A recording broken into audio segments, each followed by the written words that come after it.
Remember when Putin said his special military operation in Ukraine would be over in 2 weeks? Yeah, about that. It's been over 2.5 years, and instead of crushing Kyiv, Russia's military is getting its butt kicked by a country half its size. For a so-called world superpower, Putin's army is looking more like a circus act, undertrained, under-equipped, and surrendering faster than you can say blitzkrieg. Ukraine is swiping back territory like it's on a shopping spree, while Russia's stuck fighting with tanks that look like they rolled out of a museum. First, we need to establish some starting points.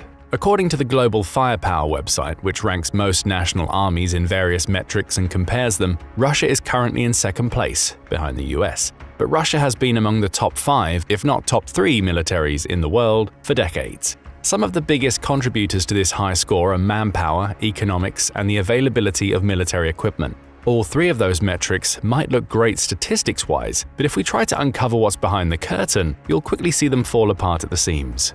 Let's start with Russia's manpower.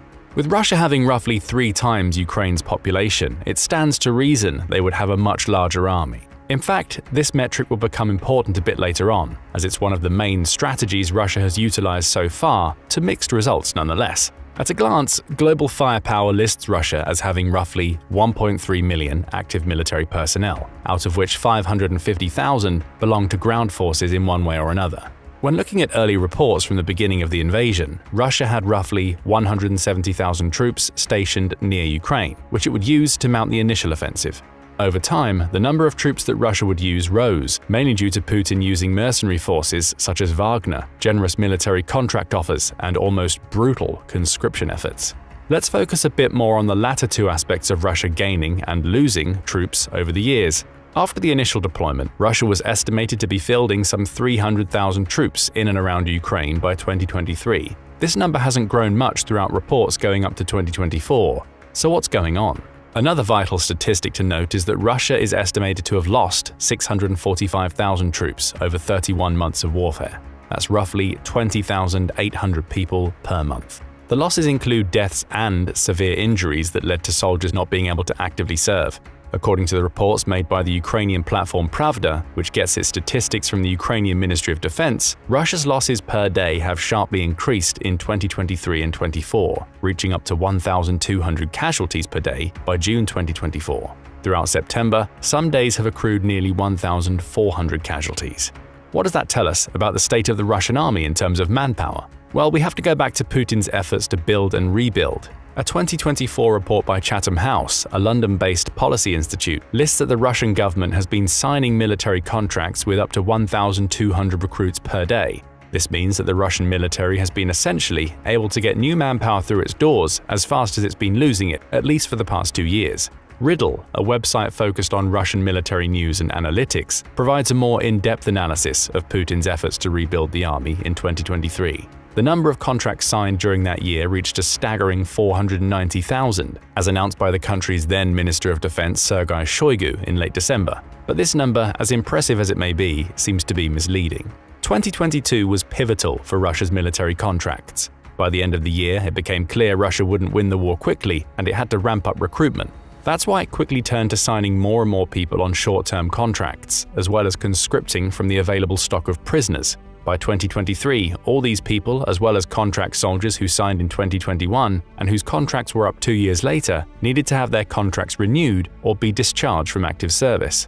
Additionally, Russia included 6-month contracts to serve in military operations for newer conscripts and prisoners. This meant that 2023 likely had people renewing or signing multiple contracts in a single year. By Riddle's estimate, the actual number of new contracts in 2023 was likely only a small fraction of the advertised number. Throughout all this, Russia has rapidly changed its stance on military conscription, aka the draft.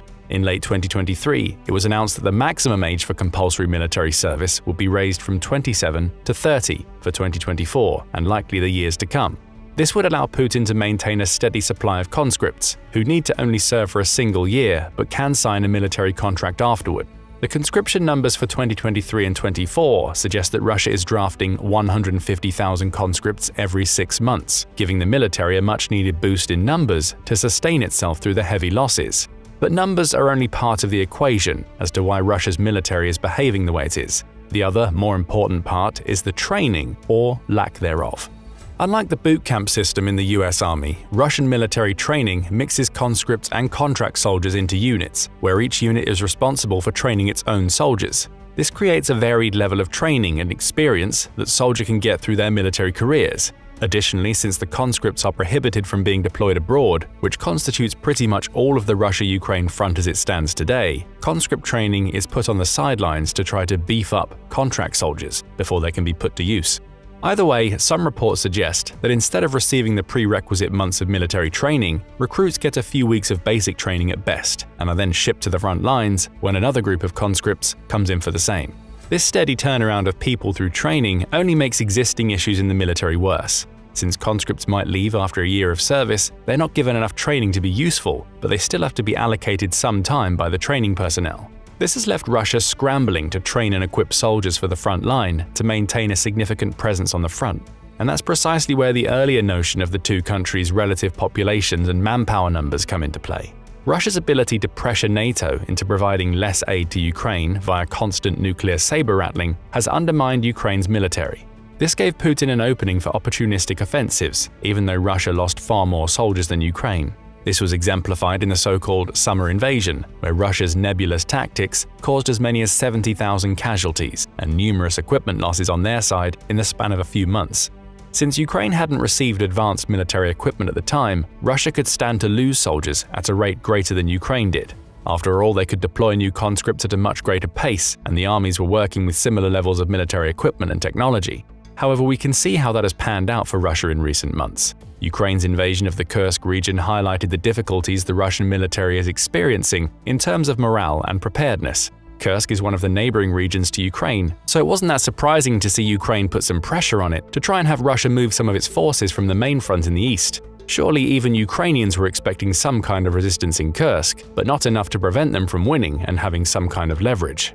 What happened instead was a wave of Russian surrenders, hinging on the fact that the troops were undertrained, under-equipped, and desperately low on morale. According to an interview with one of the Russian prisoners of war taken from Kursk, some soldiers had as little as 2 weeks' worth of basic training before they were sent near the border to serve as guards in case Ukraine ever attacked. The Kursk invasion allowed Ukraine to capture around 600 Russian troops. Estimates from the processing prison suggest that around 80% of the prisoners were relatively fresh conscripts. This has shown the lengths to which Putin will go to eke out more soldiers for the front line. But it's not only the soldiers who are in high demand in the Russian military. Putin is also strapped for quality military equipment. Take, for example, the surprising turn of events in Russia's offensive in Kharkiv in summer of 2024. Instead of using main battle tanks such as the T-90 and T-80, the strategy primarily revolved around infantry. The few supporting vehicles Russia used were motorcycles, which forced troops to outpace enemy defenses before abandoning them and continuing on foot.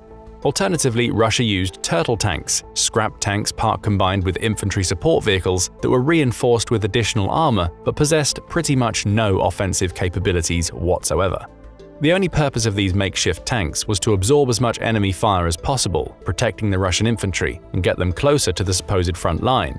As you probably know now, the entire strategy was a colossal failure. So what went wrong with Russian military equipment? Surely the second-best army in the world should have enough tanks and armored vehicles to create a multi-pronged attack. Well, the answer to that is a bit complicated. Let's break down Russia's armaments into a few categories. First up are the main battle tanks. Arguably, Russia's primary main battle tank is the T-80, a slightly older tank that started to be manufactured at the height of the Soviet Union in the mid-70s. According to War Power Russia, a website dedicated to tracking Russian military equipment, Russia currently fields roughly 3,500 of these tanks, making them probably the most potent land military vehicles in its inventory. While the T-80s technically have similar characteristics to the US and European tanks made around the same time, the entire line of T-tanks has a deadly flaw that Ukrainians have been able to take advantage of. And that's the fact that the Russian tanks use an automated reloading system. You see, the system stores ammunition right below the turret, keeping the spare ammunition and propellant perilously near the ground and protected by relatively little armor. If an ordnance such as a bomb or drone detonates below the tank but above the ground, or directly below the turret, the resulting blast can cause the propellant to explode, most likely destroying the entire tank from the inside out. The phenomenon is referred to as an explosive decapitation as the turret falls off. In Western designs, the manual reloading systems are stored inside the tank, minimizing the risk of outside interference that would cause this. As such, the T-80s have been constantly battered by Ukrainian anti-tank defenses. In fact, the proliferation of small drones that could deliver explosive payloads below tanks with startling accuracy is perhaps the biggest reason for Russia losing its tanks. On the other hand, Russia's most advanced tank is the T-90, a relatively modern piece of armor that was first made in 1992. The tanks were eventually slightly upgraded as late as 2017, making them somewhat comparable to the likes of the M1 Abrams in terms of ammunition, speed, and defensive systems. Russia has about 600 of these tanks at its disposal. However, for all its advantages, the T-90 didn't fare particularly well against Ukrainian anti-tank defenses, specifically due to the T-90 sharing the same design flaw in its autoloader system as its predecessor. Reports from late 2023 suggest that Russia only started utilizing and losing these tanks after the initial stockpiles of T-80s began to run low. The significant rise in lost modern tanks was simply because they were one of the only few options left for Russia to deploy. An early 2023 estimate suggested that Russia could produce roughly 15 T-90Ms, one of the most modern versions of the T-90, per month. However, the report by Chatham House suggested that this practice is unlikely to be sustainable in the long run, as Russia doesn't have many means to procure modern pieces for these tanks. To alleviate the loss of modern armor, Putin has stooped as low as to bring out old T-72s, T-64s, and even T-62s out of storage. The T-72s in particular have a proven track record as one of the most dependable Soviet tanks, despite being built in the 1970s. Russia fields about 9,000 of these tanks, making them arguably the most numerous pieces. According to War Power Russia, Putin has lost more than 1,000 of these tanks in the conflict. Again, the same concept applies in terms of accruing losses, with tanks unable to progress due to the onslaught of drones and anti-tank defenses that NATO has been relentlessly donating to Ukraine. The even earlier pieces, T-64s and 62s, can only be described as refurbished museum pieces that Russia is trying to use as best as it can to soak up enemy ordnance. In total, Russia has about 15,000 tanks at its disposal, with roughly 10,000 of them ready for combat and the rest needing retrofitting. Yet the country has lost 8,800 tanks in total over the course of 31 months. This has put tremendous pressure on the domestic industry to create or retrofit more tanks. And despite going through what is effectively 40% of its ready tank supply, Russia has yet to make meaningful progress in advancing through Ukraine for the past 18 months of the war. This goes to show just how Ukraine has managed to leverage the flaws in the design of Russian tanks and rendering them unable to put as much pressure onto the front lines. After the initial losses, Russia has also been battered with sanctions, making it unable to produce tank parts en masse to replenish its stockpiles. This has led to the country refurbishing older, practically obsolete tanks that have even fewer defenses against modern ordnance and tank-busting ammunition. The timeline of Russia losing tanks shows a quantity over quality approach, which seems eerily familiar to what's been going on with the country's manpower. To combat the increasing tank losses, Russia has turned to using another type of vehicle, the Infantry Support Vehicles or IFVs. Of these, Russia is estimated to have roughly 19,000. However, nearly 18,200 of those are considered either aging or practically obsolete models. Furthermore, many vehicles are not actively deployed on the battlefield, but are being kept in storage. The reason for the latter is simple: Russia doesn't have enough trained soldiers to field them. This goes back to the aforementioned issue of undertraining troops and a much more rapid turnaround rate than a modern military should have. Furthermore, Russian motorized infantry squads, i.e. a combination of infantry and an IFV, have one major weakness compared to their Western counterparts. A squad contains only 3 vehicles, compared to 4 in the US. This makes each loss of a vehicle much more crippling for the mobility and offensive capability of each squad. Losing 2 vehicles to mines or drones makes the rest of the squad practically undefended, being in a single vehicle. Compound that with the fact that the vehicles are frequently much older than they should be to partake in a war of this proportion, and you get a recipe for losing armored vehicles and soldiers alike in unsuccessful offensives. Even if it's not close combat, Russia still seems to be losing quite a bit more than it should. Take the artillery systems, for example. According to Global Firepower, Russia has about 14,500 towed and mobile artillery units, not counting mobile rocket artillery. However, Ukrainska Pravda lists that Russia has also lost about 18,500 artillery systems over the course of the war. That means that Russia has gone through more artillery than it currently has available. The current arsenal of artillery equipment is suggested to be nearing its last legs, as most of the designs come from the Soviet era. Notably, these include the D-20 howitzers, which are used on both sides of the conflict. Despite the losses, the Royal United Services Institute for Defense and Security Studies, or RUSI, argues that Russia has made extensive use of artillery throughout the war. In fact, RUSI goes so far as to suggest that Russia being able to tow extreme numbers of artillery units to the front has prevented Ukraine from mounting a significant counteroffensive effort for the better part of the last 18 months. The sheer number of artillery units that Russia could deploy at one time allowed it to batter extremely large areas of land, exerting large zones of control where Ukrainians couldn't create pockets of resistance to defend against incoming Russian infantry.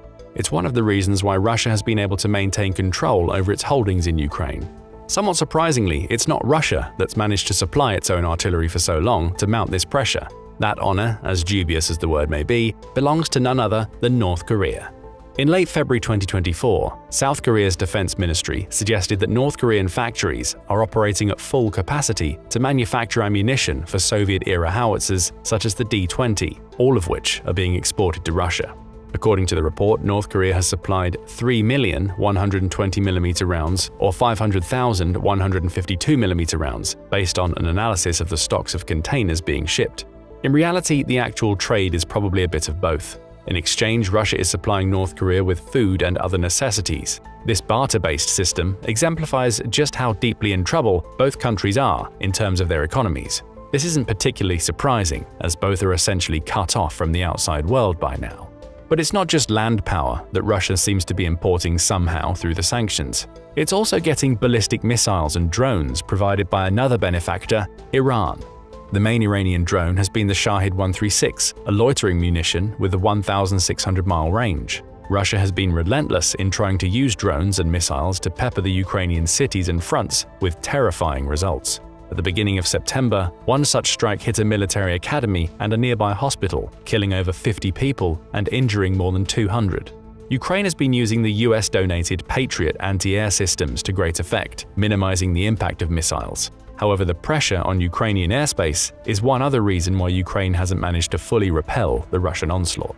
Speaking of airspace, Russia's Air Force is up next, and it's not exactly something to behold. Sure, on paper, the Russian Air Forces have overwhelming odds. According to Global Firepower, Russia has some 809 fighter jets. Of those, it's estimated that 150 are Sukhoi Su-34s and 118 Su-35s, which is one of the most modern iterations of this aircraft. The Su-35 is comparable to the US-made F-16. However, some strategists suggest that the F-16 is much more durable and capable of handling long-term missions, as well as having lower upkeep and maintenance requirements. The Su-34 is a slightly older version of the multi-role fighter jet, so it stands to reason they don't behave quite as well. Despite being comparable to F-16s, Russia hasn't really managed to utilize its modern aircraft to any significant extent. Ukraine has used its land-based air defenses such as the Patriot systems and the German Iris-T. These have been pivotal in negating Russia's air force advantage. And this was all before Ukraine got its own F-16s, or rather, the planes that NATO countries donated, off the ground. Of course, those are not the only airplanes in Russia's possession. The country still has significant stockpiles of old MiG-31s, MiG-29s, and Su-34s. However, these older planes, as numerous as they might be, suffer from a significant issue. They're approaching the end of their expanded service life. Even if they could be up to par with Ukraine's anti-air defenses and reinvigorated air force, a successful mission would still inevitably lead to Russia losing them due to sheer wear and tear. Furthermore, Ukraine has had significant success in destroying nearby air bases that Russian planes can use to take off. This adds distance to every flight pattern and mission that the planes have to cover, effectively reducing their range and their total lifespan. This is how Ukraine has managed to stave off being completely controlled in the sky. Finally, there's the matter of Russia's naval forces. Russia maintains a few different navies, one of which serves the Black Sea and is directly involved in the war. While 2022 saw major Ukrainian ports successfully occupied by the Russian fleet and its trading routes severed, Ukraine managed to snag a few vital victories against Russia to alleviate the pressure. This was done through a combination of sea-to-sea and land-to-sea drone warfare, hitting vital refueling, restocking, and resting Russian ports in the Black Sea. Some of the flagships of the Black Sea Navy were even heavily damaged by Ukrainian drone strikes. Ultimately, Russia hasn't managed to achieve even a hint of dominance over the Black Sea, and Ukraine managed to get its vital grain trade up and running, even to nearly its pre-war numbers. So from a military equipment standpoint, Russia is using either old or inefficient vehicles, both in the air and on the land.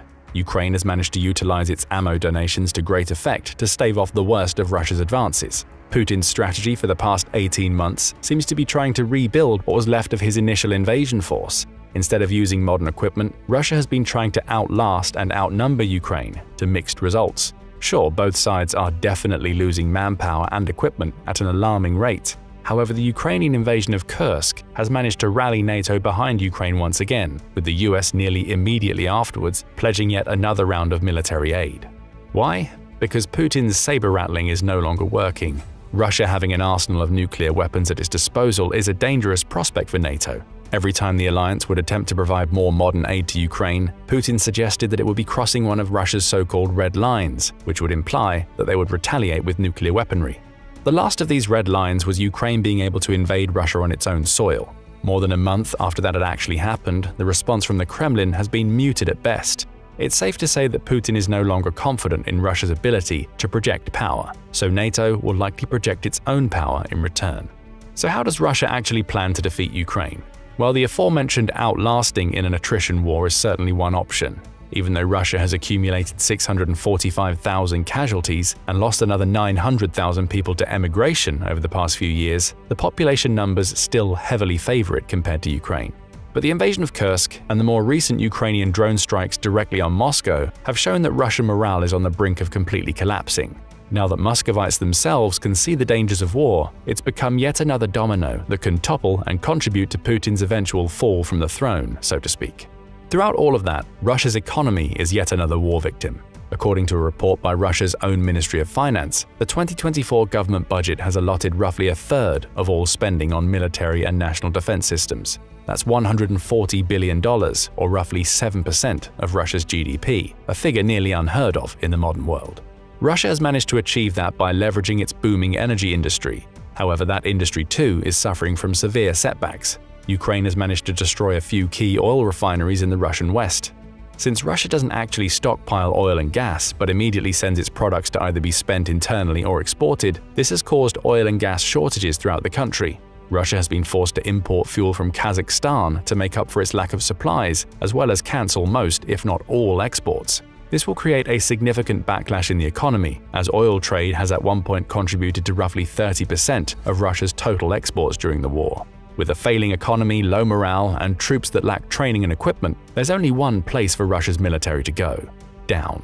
Down in history as the supposed second-best military in the world, failing to utilize its plethora of advantages to rush Ukraine and prevent the war from continuing any longer than it has. But what do you think? Will Russia manage to recover? Russia's military, once bragged about as one of the strongest in the world, but now it's crumbling. Putin thought he could steamroll Ukraine in weeks, but what he got was a nightmare, a military that's falling apart piece by piece. So what happened to this so-called military superpower? From untrained conscripts being thrown into the meat grinder to tanks from the 1960s getting blown up by $300 drones, it's clear that Russia's invincibility is a myth, and Putin's desperation, it only makes things worse. His mighty military, more like a rusty relic, barely holding on. Today we're breaking down how Russia's once feared military is embarrassingly collapsing in front of the world. The manpower crisis, outdated gear, and even tanks being torn apart by Ukrainian forces. It's a disaster Putin can't escape. Let's dive into the chaos and see how Putin's fantasy of Russian dominance turned into a global punchline. First off, let's tackle the monster that is Russia's army's conscription and population issue. It's by far one of the most significant aspects of just how much this country is behind militarily, contrary to what the numbers suggest. The website Global Firepower lists Russia as having the second most powerful military overall, at least going by some early numbers in 2024. Out of that, the country is listed to have roughly 1.3 million active personnel. This includes troops in the Army, Navy, Air Force, and other military branches, such as the Coast Guard. For reference, Russia is listed as being closely tied for third place for active manpower numbers. It sits behind China and India, both with roughly 1.45 to 2 million active personnel, and with similar numbers to the US. On paper, Russia is one of the most heavily militarized countries near the top of the rankings when you consider the total populations of those nations. China and India have over 1.4 billion people, while the US has around 330 million. Russia has only 140 million, according to the latest census results, and even that assumes numbers from before the war started. The high levels of militarization are mostly caused by Russia's aggressive conscription and contracting efforts. To lure people in to sign up to the military, the government has been offering extremely lucrative salaries, typically between 3 and 4 times the national average. According to information provided by Riddle, a publication that provides analysis of all things Russia, the military has signed roughly 490,000 contracts throughout 2023 alone. In contrast, the US has typically signed roughly 150,000 recruits for basic combat training for the past several years in a row. While Russia's numbers may seem high, it's highly misleading, and for a few reasons. First, the Russian military has a significantly different soldier contract system than the US. Traditionally, Russian soldiers sign 2-year contracts, which they can then renew a few times, typically 3, for up to 8 years of service. However, when Putin realized that the war wasn't going as well as he'd hoped, the military started signing contracts for much shorter periods, between 6 months and a year. What this all means is that the figure of close to 500,000 includes soldiers who have signed their first contract in that year, but also soldiers who signed up during 2022 and whose 1-year contracts have been renewed. Due to the 6-month minimum, some soldiers even have multiple contracts in 2023 alone. By Riddle's estimate, the actual number of new soldiers throughout 2023 is closer to a more manageable 200,000. We mentioned that Russia also uses conscription, i.e. mandatory military service. For the most part, new conscripts are signed up for a year of mandatory military service, but can also get a contract when the first year is up. By Reuters' estimate, Russia has been conscripting at a rate of roughly 150,000 people every 6 months. Put together, this accounts for roughly 350,000 new soldiers each year, far more than the US or even China and India are getting. But we have to take into account the other side of the coin: casualties. According to the Ukrainian Ministry of Defense, the Russian military has suffered over 660,000 casualties during the first 32 months of the war. Additionally, the Ministry of Defense has been posting numbers of daily casualties, and the indicator rate at which the Russian military has been losing soldiers has only gone up over the course of the war. For example, the most recent estimates suggest that Russia loses between 1,000 and 1,200 soldiers per day. During the summer campaign of 2024, one of the most catastrophic failures for the Russian military, that number was between 800 and 1,000. When Ukraine launched its invasion of the Kursk region, the daily casualties sometimes shot up to 1,400. By some estimates, Russia could very well lose over 1 million people by early 2025, signaling that the rate is likely to sharply increase in the coming months. This could be explained by Ukraine getting more and more military aid from NATO, typically in the form of effective defense systems, but also in long-range missiles and offensive capability. For example, the F-16s that have taken flight in Ukraine in August alone are likely to completely counter most Russian air superiority strategies. Not that the Russian Air Force has managed to really achieve that superiority since the war began. Russia is also using the quantity over quality approach to its besieging efforts, so it's possible that its military tactic is to throw as many men as it can at the front and hope for the best. This might pan out for Russia in the long term, if it's sustainable, considering it has roughly 3 times the population of Ukraine, but it will result in much heavier casualties. Additionally, when we mentioned conscription in Russia, there are a few more caveats to those numbers we used earlier. Since mandatory conscription lasts a single year, compared to 2-year contracts traditional soldiers get, the growth of the Russian military is unlikely to be as high as the number suggests. Not all conscripts will sign a contract with the military, which means that the army has yet another way to lose soldiers apart from war losses. Furthermore, conscripts are legally not allowed to be deployed abroad, a consequence of the disastrous Soviet-Afghan War in the 1980s, with military and civilian casualties numbering millions. That means that even if Russia ramps up its conscription, those conscripts are practically unusable for the offensive effort that Putin might be planning. Then we also have to consider how Russia trains its troops. Unlike the US, which has a centralized training system for recruits applying for the army branch based in 5 locations throughout the country, Russian troop training is heavily unit-based. That means that there's a significantly higher variance between how one unit might be training its troops compared to another. While basic training for conscripts should last at least 8 weeks in Russia, recent reports and interviews with prisoners of war suggest that some units were reducing training time to just 2 weeks before shipping the conscripts to their posts in regions neighboring Ukraine. Some conscripts and contract soldiers can even be bundled up in a unit during training. It's possible that even troops that see actual combat on the front lines in Donbass have very little training. This problem goes as far back as at least 2016, when a report by the Center for Naval Analyses, or CNA, suggests that a few naval officers were dismissed for failing to uphold proper training methods and distorting the real state of combat preparedness to Russian military command. It suggests that the issue with the lack of proper military training is deeply ingrained in the military. The CNA report also suggests that the Russian military, particularly troops and training personnel, consider mandatory conscripts to be more expendable and less prestigious than contract soldiers, which is indicated by the difference in troop preparedness levels between the two types. Furthermore, the Russian losses over the past year could be estimated to be mainly more experienced soldiers. Reports from 2022 suggest that the army has gone so far as to recruit from prisons to make up for the heavy losses it experienced at the start of the war. This all means that Russia is either losing its experienced troops and replacing them with relatively fresh soldiers to throw into the meat grinder, or keeping its special forces back due to a fear of getting counterattacked.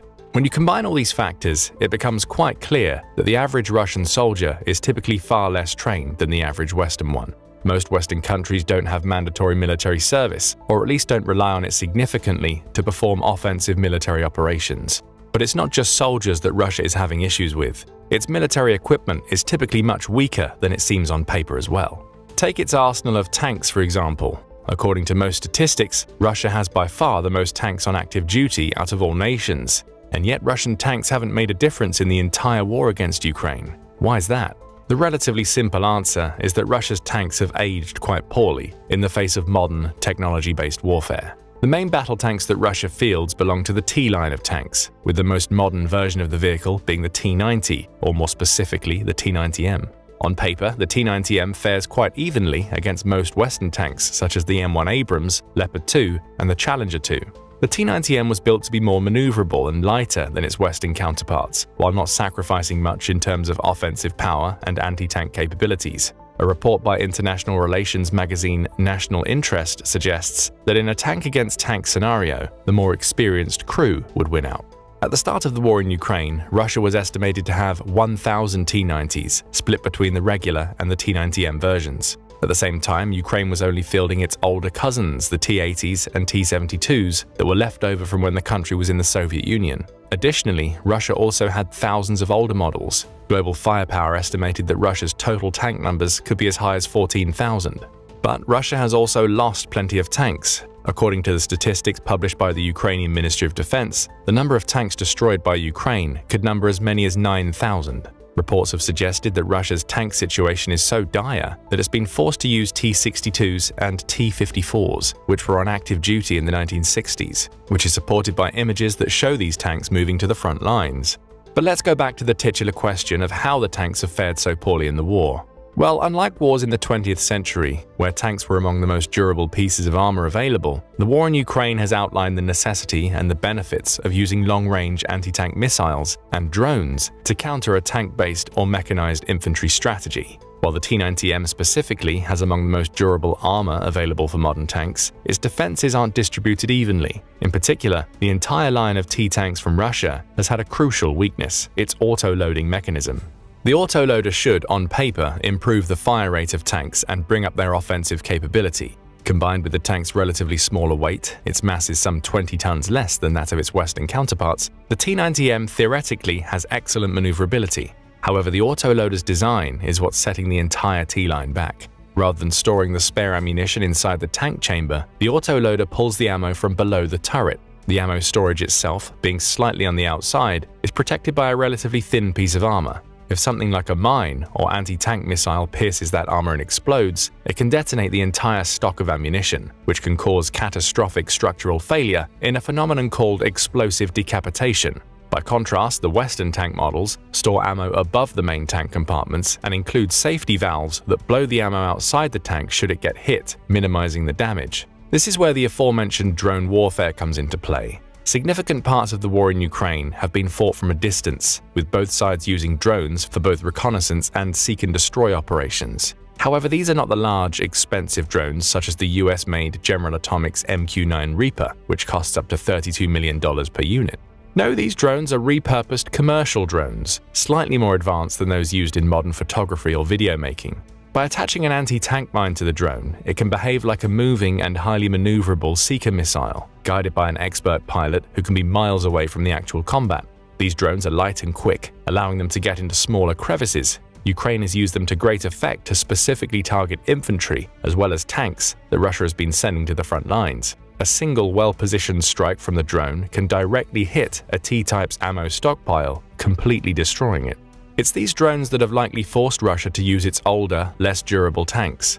Since they are much less expensive to produce, they have mostly been used as a sort of mobile armor to seek out enemy fire and allow Russia to pinpoint where the drone strikes are coming from. Still, even with that, reports suggest that Russia has been losing tanks at a far greater rate than it can make or repair them. Some estimates include Russia's current production capacity ending in roughly 2 years, at which point Russia would likely run out of the raw material that it imports to make more modern pieces, which is partially due to Russia being under severe sanctions by most of the Western world. To Russia's credit, it has tried to create a different version of its main battle tank. The project, called the T-14 Armata, was announced after the military cancelled the T-95, which would have ostensibly suffered from the same issues as the T-90. The Armata was supposed to represent a marked shift from its previous designs. In particular, the turret itself is unmanned, with the entire crew stationed in a separate compartment. This gives the crew higher survivability on the off chance the turret gets blown up by anti-tank ordnance. Additionally, the tank was purported to have more offensive capabilities than the T-90M, with the highly prized Afghanet reactive armor system to shore up its defenses. However, only a dozen or so T-14 Armatas saw the light of day. In the few images that showcased it, Russia has tried to use it on the front lines. However, it seems that the military completely recalled the model from the front lines relatively soon after deploying it. Supposedly, the tanks weren't performing up to par, or at least considering the significant investment the military put into the project. Despite its next-generation features, bringing it far above what the M1 Abrams should be able to do in theory, the tank really hasn't lived up to its potential, likely due to it being vulnerable to the same things the previous T-line has been: intelligence and long-range strikes. Since Russia has already been struggling to repair its older tanks, putting newer and more expensive ones on the front lines is throwing the government's money away. And Russia doesn't really have much of it left to allocate to the military, considering it's spending upwards of 40% on national defense. It's not only the tanks that have been underperforming. Russia's mechanized infantry vehicles have also fared quite poorly over the course of the war. This is largely due to Ukraine getting over 300 M2 Bradleys from the US and NATO. Bradleys have superior mobility to their Russian counterpart and are much better armored compared to the BMP-2, which Russia has the most of when it comes to infantry support vehicles. As such, the Bradleys are more likely to shrug off a hit and can dish out more damage in return. In fact, 2 Bradleys have single-handedly destroyed a Russian T-90, which is arguably the most armored vehicle on the battlefield at the moment, and a Bradley equipped with an anti-tank mortar destroyed 2 tanks by itself. One of the hallmarks of the Bradley, as well as the M1 Abrams, is its thermal sight, allowing it a greater field of vision at night and giving it a chance to launch the first shot in encounters. This could prove vital in combat, where a single piercing round can annihilate an entire vehicle. The losses of Russian BMPs are perhaps not as numerous as the tank losses, but the military has a much smaller supply of these weapons. It's estimated that the war started with roughly 4,000 BMPs across various models, and that Ukraine has destroyed roughly 2,000 of them in 23 months. This was 9 months before the writing of this script. If we follow the rate of destruction, it's likely that the losses could be around 3,380. This gives the Russians a supply that could last as little as 2 more years. Russia doesn't produce 1,000 BMPs per year. However, it does retrofit older vehicles with spare parts and put them on active duty, which totals roughly 1,000 units per year. When those run out, Russia will be using up everything it has. Additionally, Russian mechanized infantry tactics are slightly different from the ones used by the US, NATO, and Ukraine. A Russian unit only uses 3 vehicles, 1 fewer than the West. This means that taking out one of the vehicles heavily reduces the offensive power and mobility of the entire mechanized squad. Russian artillery and long-range support is perhaps its biggest advantage. The country is one of the largest producers of artillery shells, averaging roughly 3 million rounds per year. NATO as a whole has supplied Ukraine with roughly 1 million rounds per year so far, which was just enough to force a few countries to start dipping into their spare supplies. The Russian military also has arguably the largest arsenal of both towed and self-propelled artillery. While most of the artillery models are relatively old, from the Soviet era, the newest generation of self-propelled artillery, like the Tu-S19, could be considered ahead of their Western counterparts. The Tu-S19 can reach a fire rate of a respectable 9 to 10 rounds per minute. By comparison, US models typically have a fire rate of 1 round per minute, with faster models going up to 4 RPM for sustained fire. By combining an overwhelmingly numerous artillery arsenal, one of the highest production rates in the world, and fast fire rates, the Russian military can exert a lot of pressure to deny ground and clear a path for their infantry. The most common tactic that Russians have used with artillery is to just stack them up as close as possible, as many as possible, and fire away.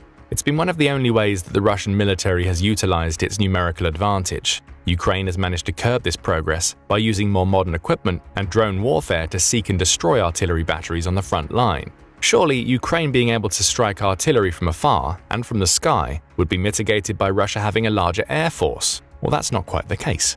While Russia does have a respectable fleet with roughly 4,200 aircraft in total, both sides of the conflict have quickly created multi-layered anti-air defenses. In Russia's case, its aircraft and long-range missiles and drone strikes have been hampered by the US donating Patriot anti-air defense systems to Ukraine, which is one of the most modern pieces of equipment of its type. Additionally, Russia has between 900 and 1,000 tactical aircraft, such as fighter or multi-purpose jets. A good part of that fleet is relatively modern, being made from over 100 units of Sukhoi Su-35s, Su-34s, and Su-30s each, all introduced after 2010, as well as a small number of modern Su-57s and MiG-35s. However, the Russian air forces have predominantly used slightly older aircraft such as MiG-29s and Su-27s, the latter of which the country has the most of at over 100 planes. The older aircraft have ostensibly been used because they are good enough at drawing away fire from Ukrainian defenses. At the same time, Ukraine didn't really have a comparable air fleet. However, the Russian aerospace forces have been flying their aircraft for significantly more time and longer distances. This is due to Ukraine persistently performing long-range missile strikes on runways and airports relatively close to the border between Russia and Ukraine. Since Ukraine primarily used anti-air defenses rather than its own aircraft, its fleet hasn't seen that much use overall. This is a huge issue for the Russian fleet. A majority of its aircraft are MiG-29s and Su-27s, which have already been in use for decades. A prolonged fight for air superiority over Ukraine has amassed significant flight hours from these planes, which inevitably leads to wear and tear. Even if the aircraft is on par or better than what Ukraine used to have, Russia's maintenance costs and jet downtime have likely skyrocketed over the past year. And if that wasn't all, Ukraine got a huge boost to its anti-air defenses and air power. After the successful invasion of Kursk in August 2024, the US signed yet another round of financial and military equipment aid to Ukraine.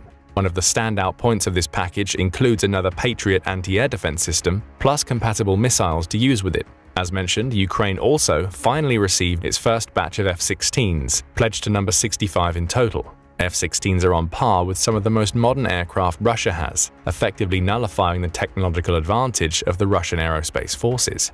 Ukrainian President Volodymyr Zelensky is adamant about needing roughly double the F-16s that NATO has donated thus far. And with how the war effort's been going in recent months, NATO might actually agree to give more airplanes. This is mainly due to Russia's threats of nuclear weapons being relatively benign in recent months. Every time the US or NATO debated sending vital, modern equipment to Ukraine, Putin would flag them as intruding upon Russia's national defenses, which would feasibly give him the go-ahead to respond with nuclear weapons. One of these red lines also included Ukraine directly invading Russia. Considering that that's happened and the response from the Kremlin has been muted at best, NATO has relaxed its stance on giving Ukraine more equipment. In fact, the NATO Military Committee believes that Ukraine should have the right to use donated long-range missiles to strike Russia, something that the US has been reluctant to approve throughout the war. Finally, there's also the matter of the Russian Navy. The Navy was pivotal in cutting off Ukraine's access to global maritime trade via the Black Sea. However, due to Russia splitting up its navy on multiple fronts, the Black Sea, the Baltic Sea, and the Arctic, each individual unit doesn't have the capability to stand toe-to-toe with other countries. For example, the Baltic Navy, headquartered in Kaliningrad and St. Petersburg, for the part of the year it's not frozen, is practically blocked in by Baltic countries Sweden, Finland, Norway, Denmark, and Germany, all of which are NATO members. In a similar vein, the Black Sea Fleet can only really be used in that sea. While Russia did have early success in blocking off the port, it had much more difficulty keeping the navy afloat, literally. Ukraine used missiles and drones to damage ports, ships, and supply lines that service them. The sea-launched drones that Ukraine used are yet another innovation that Russia hasn't been able to adapt to. This has caused the Black Sea Fleet to lose its stranglehold over Ukrainian waters by late 2022. A year later, the grain exports from Ukraine via ships have practically reached pre-war numbers. All of the aspects of the Russian military have so far been supported by Russia's economy, which is slowly falling apart. Russia has consistently managed to dodge Western sanctions and trade bans by allying itself with China or Iran. Last year, the bilateral trade between China and Russia reached a record high of $240 billion, and China is one of Russia's main importers of oil and gas. But this situation is unlikely to be sustainable for Russia. With Ukraine targeting oil refineries across the western parts of Russia, the latter's ability to export gas and diesel has practically been crippled. In fact, Russia has stopped exporting these products to all countries that weren't a part of the Soviet Union and has asked Kazakhstan to be ready to supply enormous amounts of gas for Russia's internal use. This issue stems from the fact that Russia's refined oil products have practically no domestic supply. Everything the refineries make is immediately transported or exported. Since the energy industry, and by extension oil and gas, is what's been keeping Russia's economy afloat, a few more targeted strikes to shut down more refineries could spell doom. All in all, Russia's military has performed far worse than its numbers would suggest. It's debatable whether Russia should really be ranked among the top 10 military powers in the world. Apart from its artillery capabilities, Russia's only saving grace so far has been the fact that it has access to nuclear weapons on par with the US. And that's what's keeping NATO on its toes to not provoke Putin too much. Regardless of how the war between Russia and Ukraine is going, if Putin decides to push the nuclear button, it will all be for nothing. But what do you think? How can Russia's military keep up with its lackluster performance? Before the Russian invasion of Ukraine, Russia had the world convinced that it had the second strongest military in the world, inferior only to the United States. But as the dust of the war settled, it became increasingly clear that the mighty bear was merely a paper tiger. Antony Blinken, the US Secretary of State, said it the best in a speech in Finland. The Kremlin often claimed it had the second strongest military in the world, and many believed it. Today, many see Russia's military as the second strongest in Ukraine. A case study in failure, that's how Blinken labeled the Russians, and the country's equipment, technology, leadership, troops, strategy, tactics, and morale. Increasingly, these aspects of the Russian military Blinken singled out almost perfectly match the very reasons Russia's military is weaker than you think. The reasons we'll discuss in this video. But before diving into these critical factors, let's examine how the illusion of a mighty Russian military might be constructed. The explanation is simple. It's all about appearances. Many people view the Russian military as the successor to the Soviet war machine, a force of sheer numbers and unyielding might. Remember, the Soviet Union was the one to spend over 20% of its gross domestic product, GDP, during the Cold War era to keep up with the image of a military colossus that could crush any adversary through sheer attrition and brutal efficiency. But appearances can be deceiving, and as the vestige of the Soviet legacy, Russia inherited more than just the image. It also inherited the underlying weaknesses. The weakness has now been exposed for the world to see, as the brittle core of the Russian military previously masked by hollow bravado cracked and crumbled when put to the test in Ukraine. So let's inspect each of these cracks that have caused the facade of the Russian military to crumble under the weight of its own overestimation. The first crack is arguably the most obvious. The Russian military has simply lost too many troops in Ukraine, weakening the very fiber of its operational readiness. According to the General Staff of Ukraine's armed forces, Russia has lost as many as 561,400 troops between February 24, 2022 and July 16, 2024. That's more than 500,000 soldiers in a little over 2 years. The last time such devastating losses were seen was during World War II, when nations mobilized on an unprecedented scale. But in June 2024, Russia's President Vladimir Putin said that almost 700,000 Russian troops were fighting in Ukraine. So how weak can the Russian military possibly be, even after all these heavy losses? Well, first of all, does anyone really believe Putin's claims anymore, after they've been proven wrong time and again? But for argument's sake, let's say those figures aren't grossly overestimated. This begs the question, where are all these troops coming from? Because the Russian military casualties are very much real, and the country's armed forces comprised roughly 900,000 troops and officers before the invasion, so something definitely doesn't add up. The element missing in this calculation is conscription. In August 2022, Putin signed a decree to increase the number of Russian troops by 137,000. In December 2023, he ordered another 170,000 fighters to be added. If Sergei Shoigu, the now sacked long-standing Minister of Defense, is to be believed, almost 490,000 contract soldiers and volunteers joined the army in 2023 alone. Though he presents these figures through a lens of heroism and dedication, they probably have more to do with the generous pay and benefits offered to attract recruits. Namely, it's been reported that the Russian contract troops are paid at least 210,000 rubles per month, approximately $2,300, to fight Putin's war.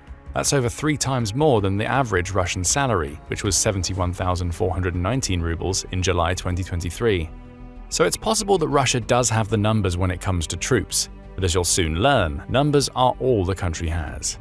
You see, many of the Russian military's most elite personnel perished in the opening weeks of the full-scale conflict in Ukraine.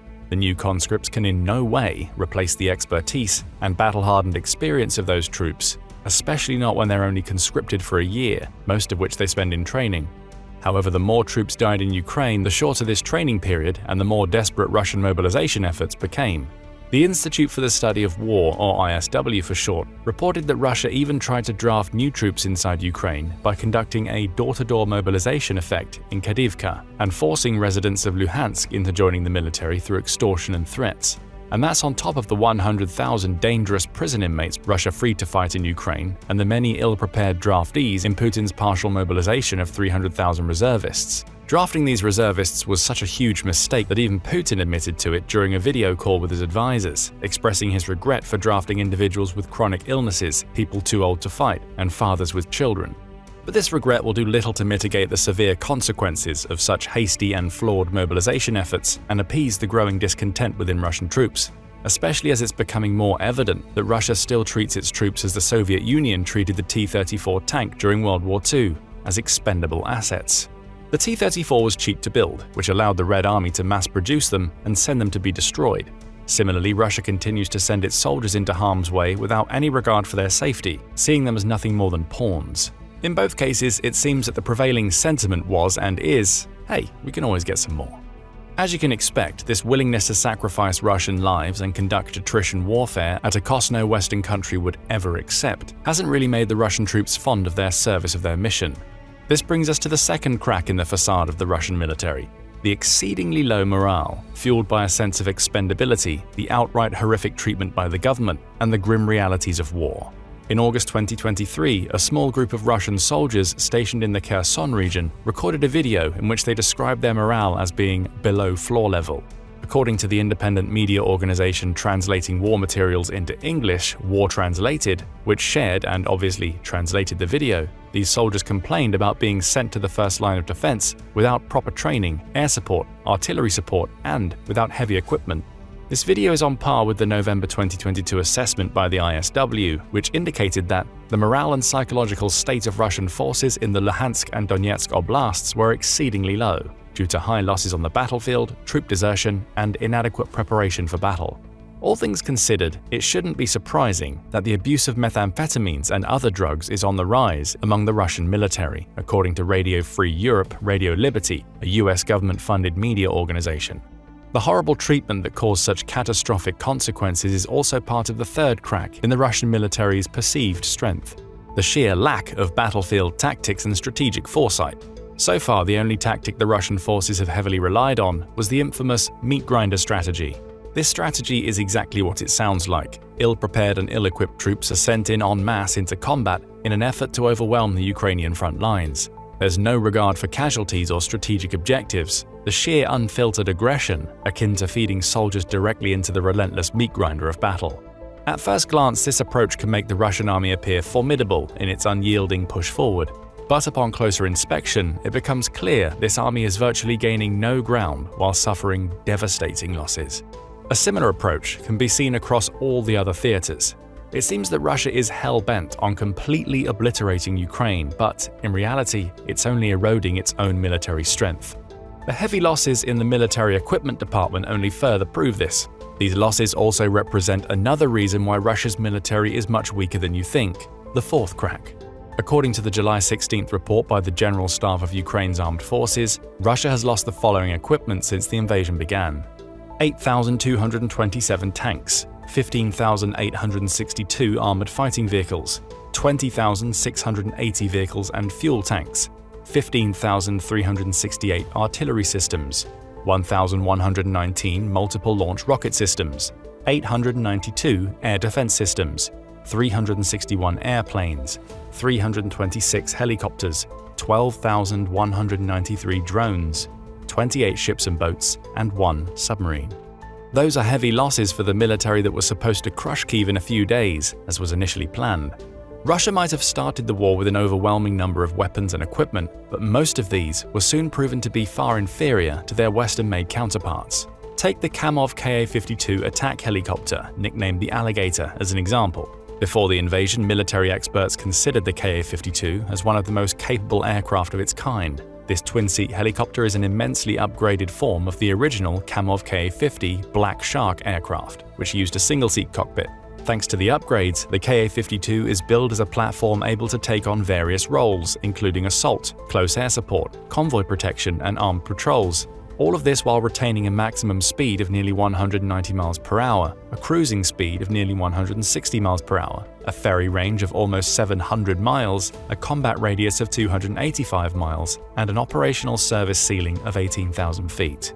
And yet the supposedly inferior Ukrainian forces have managed to down over 80 of these $16 million worth combat helicopters, which is reportedly half of the Russian total Ka-52 fleet. It is a case study in failure. The almost effortless destruction of the Ka-52 helicopters made the retired US Army General Ben Hodges question the competence of the entire Russian military, including the equipment and the personnel in charge of it. After a Ka-52 was shot down in the Zaporizhia region by the 47th Separate Mechanized Brigade and the incident captured on video, Hodges stated that the Russian pilot clearly lacked the skills to fly his attack helicopter. But incompetence in the Russian military doesn't stop there. It goes all the way to the top, to the military leadership itself, which makes for the fifth crack in Russia's perceived military might. Chaos, dysfunction, corruption. Call it what you will, any of those words best capture the state of Russian military leadership today. Although truthfully, this has always been the case with the Russian top brass. But the invasion of Ukraine showed just how rotten the core of the Russian military hierarchy truly is. The event that single-handedly proved this was the firing of Sergei Shoigu, who held the position of Russian defense minister for 12 years. Though this move was anticipated for some time, it was still shocking given how close Shoigu was to Putin. So why did Putin decide to boot his longtime confidant? Well, there are a few possible reasons for this highly consequential decision, including the overall poor performance of the Russian military in Ukraine and his personal feud with Yevgeny Prigozhin, the late head of the Wagner Group, which culminated in the infamous June 2023 Wagner rebellion. However, the primary reason why Shoigu had to go was his reported involvement in embezzlement schemes. As The Diplomat, an international online magazine covering politics in the Indo-Pacific region, puts it, the present-day weakness also shows what happens when you let one person, Sergei Shoigu, steal most of the defense budget. So if the one person whose job it is to ensure military readiness and capability only cares about lining his own pockets, how strong can that military truly be? The answer is painfully clear: not strong at all. Shoigu's departure isn't just a change in leadership, it's an indictment of a system riddled with corruption and incompetence, a system that has failed its soldiers and its nation. Another aspect that has failed the Russian military, leaving it vulnerable and exposed, is the state-run defense industry, aka the sixth reason why Russia's military is weaker than initially thought. This industry, once a symbol of Soviet power, has now become a relic of inefficiency and outdated technology. Plagued by mismanagement and corruption, it can no longer produce the advanced weaponry and equipment necessary to sustain a modern military force. Instead of innovation, there's stagnation. Instead of strength, there's vulnerability. This decrepit system has failed to keep pace with global advancements, leaving Russia's military exposed and underprepared for the challenges of contemporary warfare. Sure, Putin has recently ramped up the defense industry significantly, producing numerous artillery rounds, missiles, and drones, but the damage has already been done. The years of neglect and corruption can't be undone overnight. The new production may bolster numbers, but it can't mask the underlying weakness. However, even this so-called new production isn't always exactly new. What do we mean by that? Well, there's simply not enough time to produce new weapons at the rate Russia wants and, let's face it, needs. So the industry has resorted to dipping into its Soviet-era stocks and cannibalizing old equipment to keep up appearances. This is also the seventh and last crack in Russia's facade of strength, which has crumbled under scrutiny. In a way, the final reason why Russia's military is weaker than you think is the same as the first reason we mentioned. Sure, Russia might have exorbitant numbers of troops on paper, but these troops are poorly trained, inadequately equipped, and lacking in morale, a stark contrast to the elite units once boasted of by the Kremlin. Similarly, Russia might brag about high production figures, such as the reported 2,100 tanks manufactured in 2023, ranging from T-55 to T-62 to the latest T-90. But how many of these tanks have been taken out of storage, minimally refurbished, and sent to get destroyed on the battlefield? Quite a few, according to the Swedish Defense Research Agency. The same agency estimated that Russia produced only 520 new tanks in 2023, including 62 T-90M Proyevs, 62 T-90 T-90As, 80 T-80 BVMs, 140 T-72B3s, and 140 T-72B3Ms. So Russia might still have ungodly quantities of weapons and equipment, but these are subpar at best, bound to fail in modern combat. To make matters worse for Russia, these stocks can't last forever. In fact, they will only last to mid-2025, according to recent projections by a Ukrainian intelligence and analytical platform with a name that roughly translates to the military fortune teller.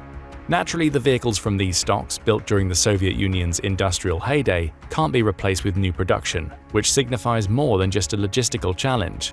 It represents a fundamental crisis in Russia's defense capability. For this reason, many experts believe that the Russian military is running out of time in Ukraine. The only thing it can do is turn to foreign imports from North Korea, Iran, and China, as it's already done during the invasion, eroding Russia's self-sufficiency and sovereignty in matters of national security. And a military that isn't self-sufficient is anything but strong. There you have it, the 7 aspects of Russian military power in Ukraine, where claims are one thing but reality is quite another. These 7 aspects reveal a military stretched thin, reliant on outdated equipment and foreign imports, plagued by corruption and incompetence, and struggling to maintain morale and readiness among its ranks. What if we told you that the current state of the Russian military was only partially to do with Ukraine? The truth is that the Russian military was always bound to fail, thanks to deep-seated weaknesses that long predate the invasion we've already mentioned. Coincidentally, these weaknesses also span 7 critical categories. So let's go through another list of reasons that made the Russian military weak in the first place. Many of them have directly caused the 7 cracks we discussed in this video. The first among them is the stubborn unwillingness to decentralize decision-making authority, symptomatic for over 5 centuries of Russian autocracy. As a result of the centralized decision-making, the Russian military has often been slow to adapt to changing circumstances and respond to dynamic threats and opportunities. It's also why Russia lacks an effective non-commissioned officer (NCO) corps, critical for effective battlefield management. Without a robust NCO corps, which serves as the backbone of many modern military forces, Russia struggles to delegate authority and responsibility effectively across its ranks, resulting in inefficiencies, poor coordination, and a lack of initiative among its personnel. But why does Russia cling to centralized decision-making if it does its military more harm than good? It's simple really, it's all the country has ever known. In Russia's long history, the power has always been concentrated in the hands of a single ruler, immune to external checks or popular control. This autocratic tradition has also shaped the country's military culture, which became focused on rigid adherence to orders rather than open communication and individual rights. In other words, the Russian military system has to be compatible with autocracy to avoid undermining it. That's why the Russian military has never properly trained NCOs to serve to mentor officers and teach the enlisted soldiers or empower them in any way. Since their role was virtually non-existent, the number of Russian NCOs throughout history has also been negligible. For instance, at the beginning of the 20th century, the Imperial Russian Army only had about 2 senior NCOs per company among its 12,000 long-service soldiers. For comparison's sake, the German companies of the same era had 12. So Russian companies couldn't execute any sophisticated maneuvers that required extensive coordination. It was all about sending soldiers forward en masse, regardless of how vulnerable they were. Sounds familiar, doesn't it?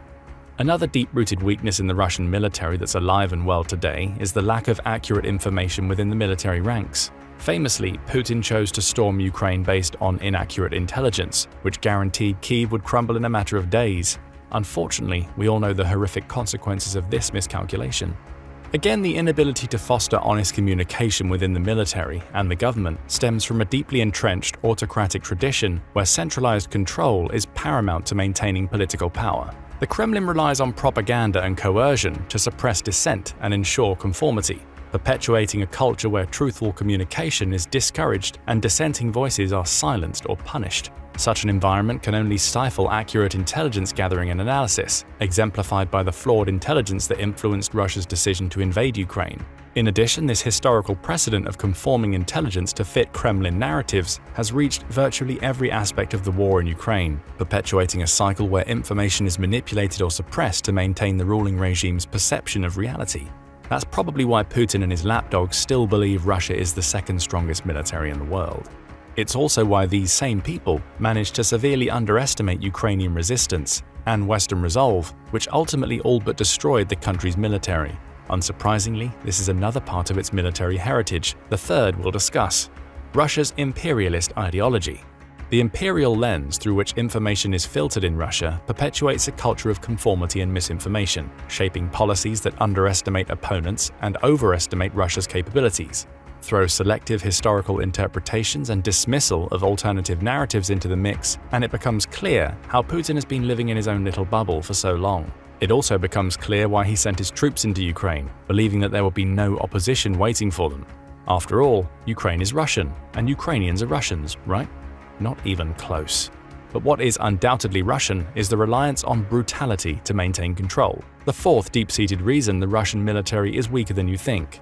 The brutality ingrained in Russian military culture stems from a history of autocratic control and state violence, spanning from Tsarist institutions like Ivan IV's Oprichnina to Soviet-era organizations like the Cheka and KGB. Between 1971 and 1991 alone, an estimated 61 million people died in the Soviet Union as a direct result of state murders, mass deportations, and the Gulag system. This legacy has perpetuated a system where political dissent is suppressed through terror and violence, reflected in the harsh treatment of both civilians and soldiers. This pattern continued through conflicts like the Afghan and Chechen wars, where coercive tactics targeted populations to enforce government control, often with devastating humanitarian consequences. In Afghanistan, this approach resulted in 1.5 million civilians killed and another 6 million banished from the country. Corruption and neglect within the Russian military exacerbate these issues, leaving soldiers poorly equipped and subjected to systematic abuse, such as dedovshchina, a form of brutal hazing tolerated by officers to maintain discipline. The resulting impact on morale and unit cohesion undermines combat effectiveness as soldiers lack trust in leadership. Again, quite a familiar scenario. This environment not only brutalizes Russian soldiers but also fosters a culture of disregard for international norms, evident in war crimes committed against Ukrainian civilians. After all, if they themselves were brutalized, why not take it out on someone even weaker? A terrible mindset, but one very much evident from the Russian military's conduct. Another factor that's contributed to this pitiful state of the Russian troops is corruption. Now, we've already mentioned corruption when discussing ineffective military leadership, but this factor is so endemic to the Russian military that it warrants specific attention. Corruption in Russia has deep historical roots, stemming from Tsarist autocracy through Soviet communism and into the present era under Putin.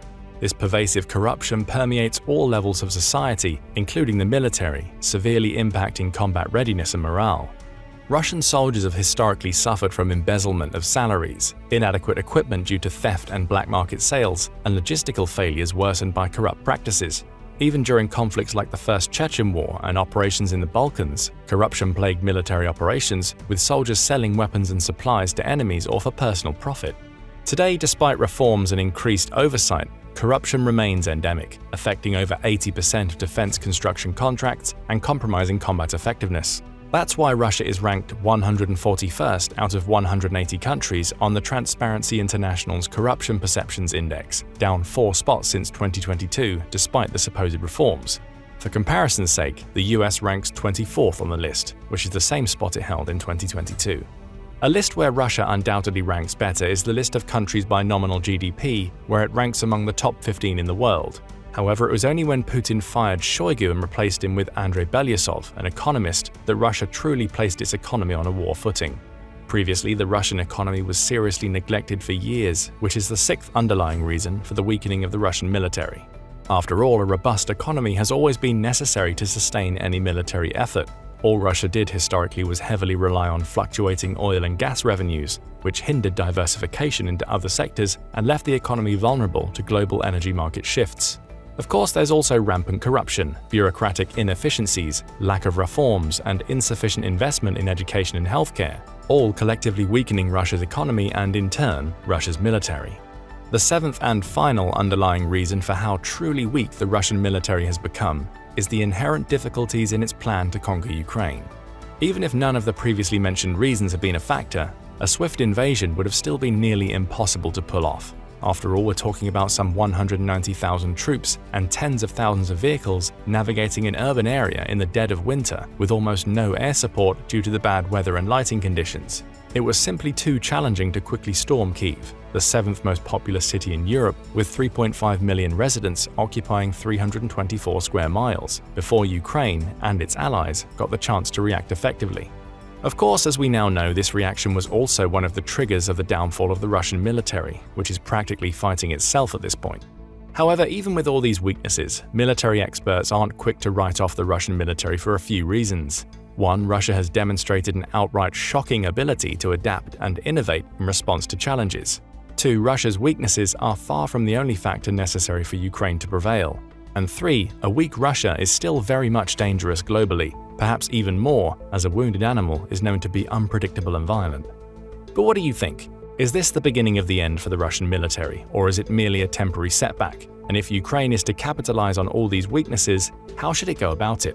Ukraine's forces have achieved the unthinkable. They've crossed the Russian border, launching a surprise invasion that left Moscow reeling. The question now echoing in the Kremlin and around the world is, how did this happen? How could Russia, with all its might, have failed in its most fundamental task, preventing an invasion on its own soil?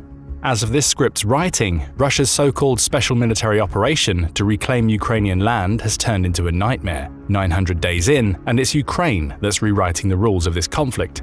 Even if by the time you watch this video Ukraine has been pushed back across its border, the war has changed forever. But to understand Russia's catastrophic failure, we need to explore a critical factor that has ironically aided its collapse more than any Ukrainian offensive ever could: NATO's restraint. Throughout this conflict, the West and Putin have been locked in a tense game of cat and mouse. The West has cautiously escalated its involvement, delivering increasingly capable weapons to Ukraine. Each time, Putin responded with his usual threat to unleash nuclear devastation, and each time, the West hesitated. The debates over sending modern tanks raged for over a year until Britain finally said, "Hold my tea," and broke the deadlock by sending a few Challenger tanks to Ukraine. Yet despite these breakthroughs, the top-tier equipment came with strings attached. In a bid to avoid provoking Putin's wrath, Western powers imposed heavy restrictions. Weapons couldn't be provided to Russian rebel forces. Ukraine was initially forbidden from launching strikes into Crimea, and any cross-border attacks by Ukrainian forces were strictly off-limits. This was a severe handicap for Ukraine, as Russia exploited its ability to launch attacks from behind the safety of its border, where it was shielded from Ukrainian retaliation. To grasp the absurdity of this situation, picture a boxing match. Ukraine is up against an opponent with a much longer reach, Russia, but Ukraine is forbidden from getting close enough to land a punch, while Russia is free to jab at will. It's not hard to see how this fight could end. Then this past summer, the stakes rose dramatically. Russia began massing troops and equipment just across the border from Kharkiv, preparing for a massive offensive. Ukrainian intelligence had warned of a looming assault, but the exact location remained a mystery until the shelling began. With 50,000 troops poised to strike, Ukraine found itself in a desperate situation. But in a surprising turn, President Biden authorized Ukraine to use American long-range munitions to disrupt the Russian advance. For the first time in the war, Ukraine was allowed to strike Russian forces on their own soil. HIMARS rockets, both GMLRS and ATACMS, rained down on Russian troop concentrations, vehicles and equipment, crippling the Kharkiv offensive. In one strike, Ukraine unleashed over 120 precision rockets, shattering Russian forces on their side of the border. President Biden had given authorization for American weapons to be used in a limited fashion inside of Russian territory, responding to Russian attacks or within a certain distance from the border. This still placed the vast majority of Russian high-value targets, such as airfields, out of reach, but it ensured that Russia could not mass forces on its side of the border without being harassed ever again. But nobody could have guessed how the paradigm would radically shift once again just 2 months later. Even after suffering a defeat in the Kharkiv offensive and taking significant casualties in cross-border missile and rocket attacks, Russia still believed that the old paradigm was still in play. NATO would never dare authorize Ukrainian military action into Russia itself, aside from the use of long-range munitions. After all, Putin had spent 2 years at this point rolling out the old nuclear saber and rattling it, making sure the West would self-deter as much as possible. This brings us to the situation on the Kursk border with Ukraine right before the UAF invasion. To say that Russia has fought this war in extreme luxury would be an understatement. Despite Putin's propaganda that NATO poses an existential threat to Russia, it's not stopped him from stripping troops and equipment from all of his shared borders with NATO countries. Even the Kaliningrad exclave has seen massive drawdowns for service in Ukraine.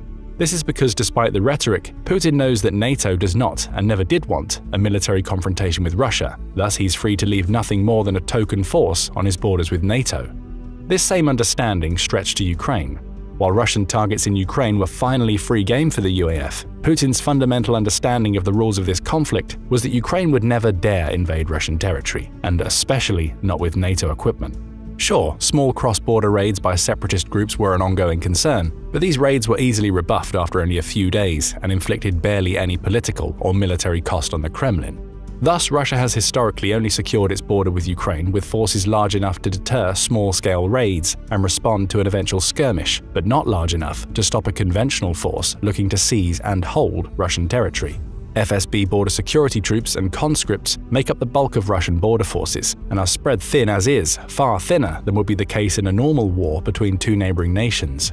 If this were a normal war, Russia would maintain large garrisons all across its border with Ukraine, along with picket forces meant to detect an invasion attempt that the nearest garrison force would then immediately respond to.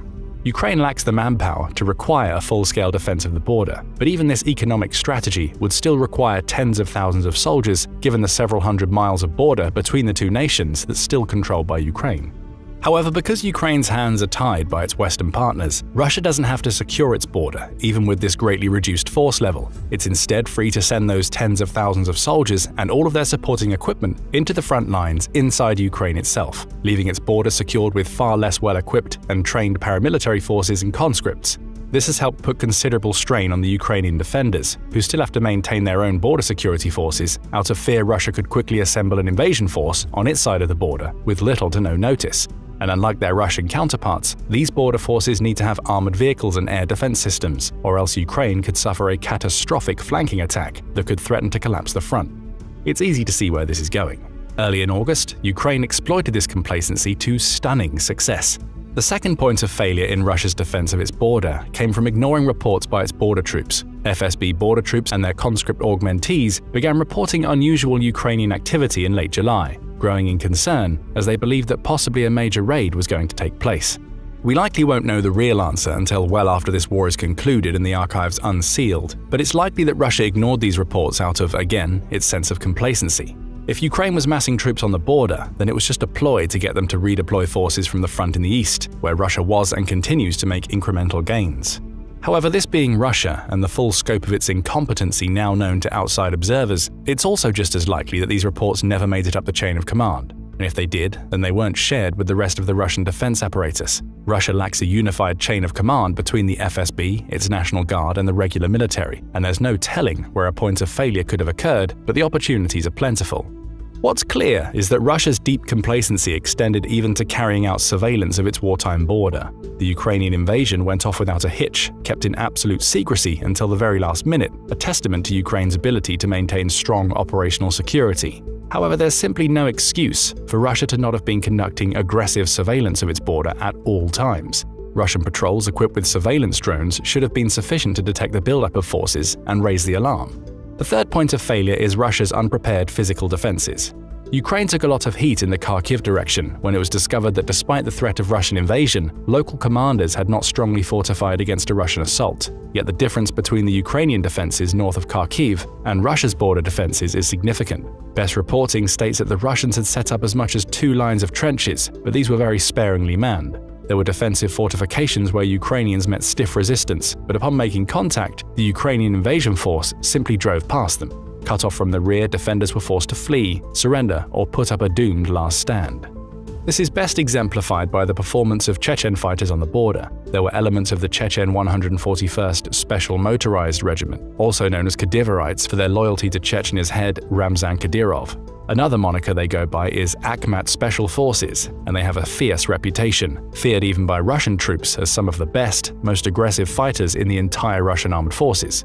At least up until February 24th of 2022, when faced with real combat, these TikTok warriors were soon discovered to break and run more often than not. They repeated this performance in the Kursk Oblast, where dozens of Chechens were captured with Ukraine showing off their documentation as proof, while the commander of local Akhmat forces fled to the safety of the rear.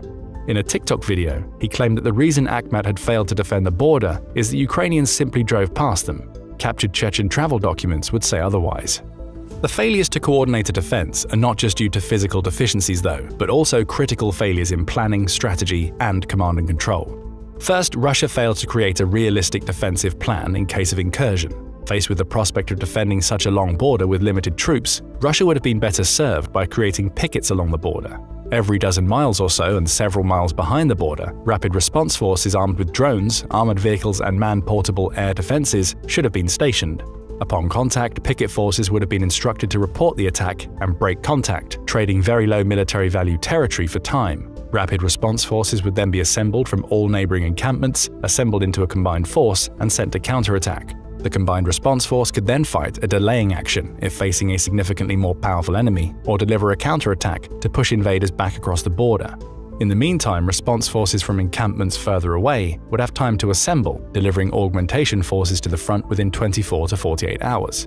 This strategy would have served Russia's limited manpower pool very well, given that it would have been possible to fully man the border with multiple defensive lines all fully staffed. However, there's a plethora of reasons it was beyond the reach of Russia. The first is the fact that Russia's current border and regional forces do not share a joint chain of command.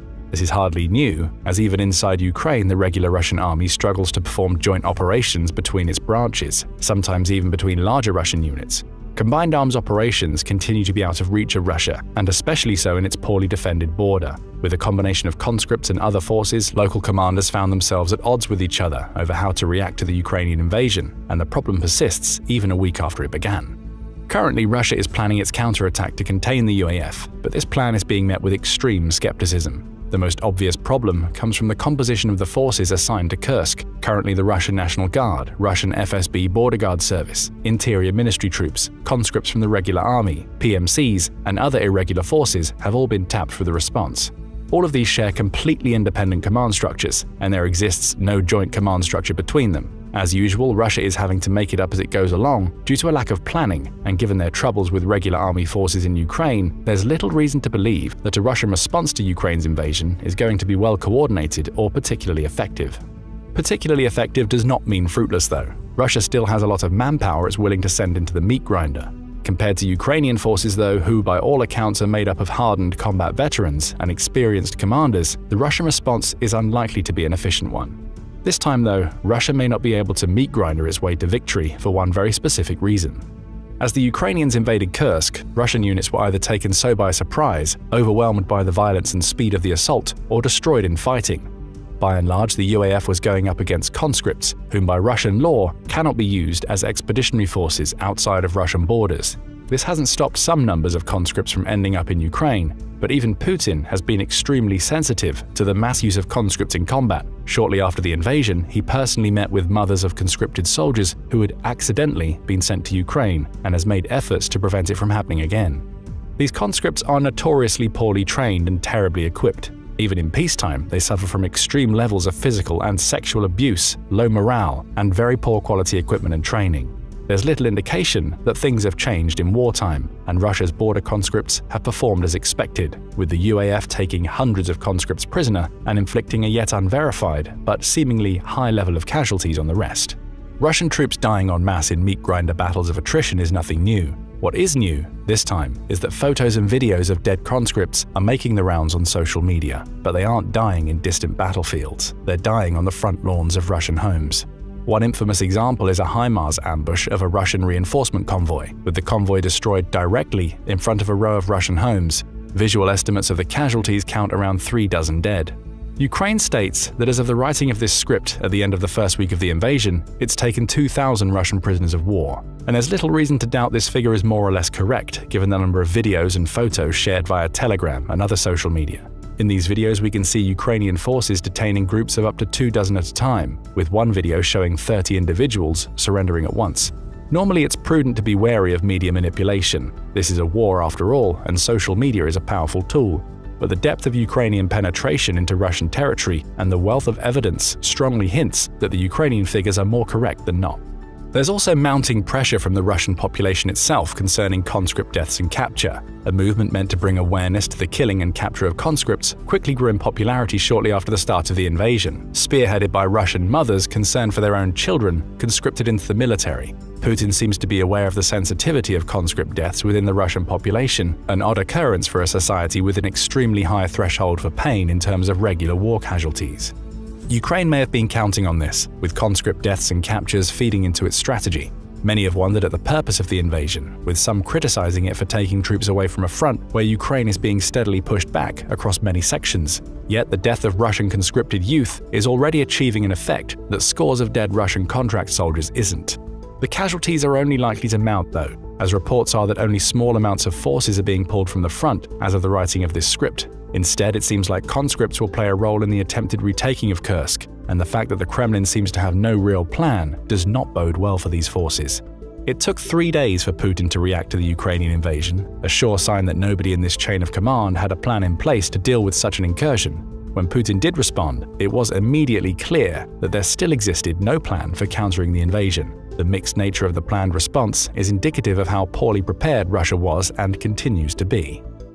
Russia's weapons production has increased dramatically. Russia's defense industry gears up for a long war. The scale of Russia's rearmament has NATO worried. These are just some of the headlines that flooded the internet as Russia's weapons industry saw a boom in 2024 instead of the doom many Western experts had predicted. Of course, no one can fault the writers behind these articles, as one look at the figures coming out of Moscow paints a picture of a thriving war machine that has made an almost miraculous recovery. Factories running at full tilt, assembly lines churning out artillery shells, tanks, and missiles at an unprecedented pace. In the artillery department, Russia has even bested the US, producing about 250,000 shells per month, which is nearly 3 times the quantity the US produces for Ukraine, and that's combined with Europe. However, beneath the glossy reports and the numbers that seem to defy expectations, whispers of resource shortages, outdated technology, and rampant corruption tell a far different story. Russia's weapons industry might have been propped up by sheer force of will and held together by desperate measures and hollow propaganda, but it is, in fact, teetering on the edge of collapse.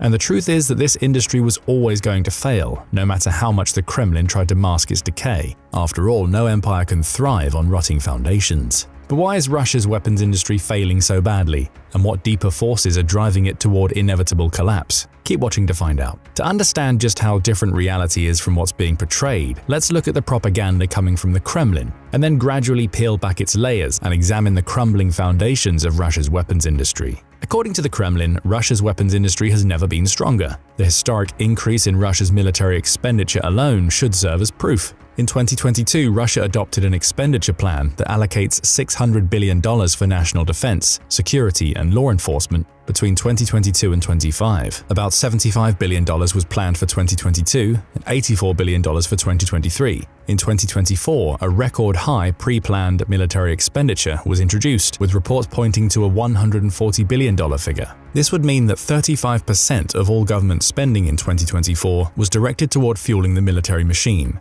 An enormous commitment that, on the surface, signals Russia's determination to sustain its military power. With all this money pouring into the defense sector, it shouldn't be surprising that the official data on arms production, coming from the Kremlin, also paints a picture of tremendous success. According to Russia's Ministry of Digital Development, Communications and Mass Media, in 2023 alone, the production of armored vehicles in Russia increased 3-fold. For drones, it increased 2-fold. In communications equipment, weapons, electronic warfare, and reconnaissance, more than 5-fold growth. Those were the exact words of Russia's Prime Minister Mikhail Mishustin at a meeting discussing the needs of Russia's armed forces. He added that the volume of production of armor protection items also increased 3-fold, which was good news for all the Russian soldiers, fearing they would be sent into battle, ill-equipped and vulnerable, like many of their predecessors in the conflict. To keep up with these intense production volumes, the Kremlin has reportedly engaged over 360 enterprises, commissioning approximately 37,000 units of various equipment. This has allowed another 520,000 employees to be involved in the defense sector, pushing the limits of production capacity. The result, Russia's weapons industry is not only fulfilling its quotas, but it's doing so ahead of schedule. That's if you believe a word of the official reports coming from the Kremlin.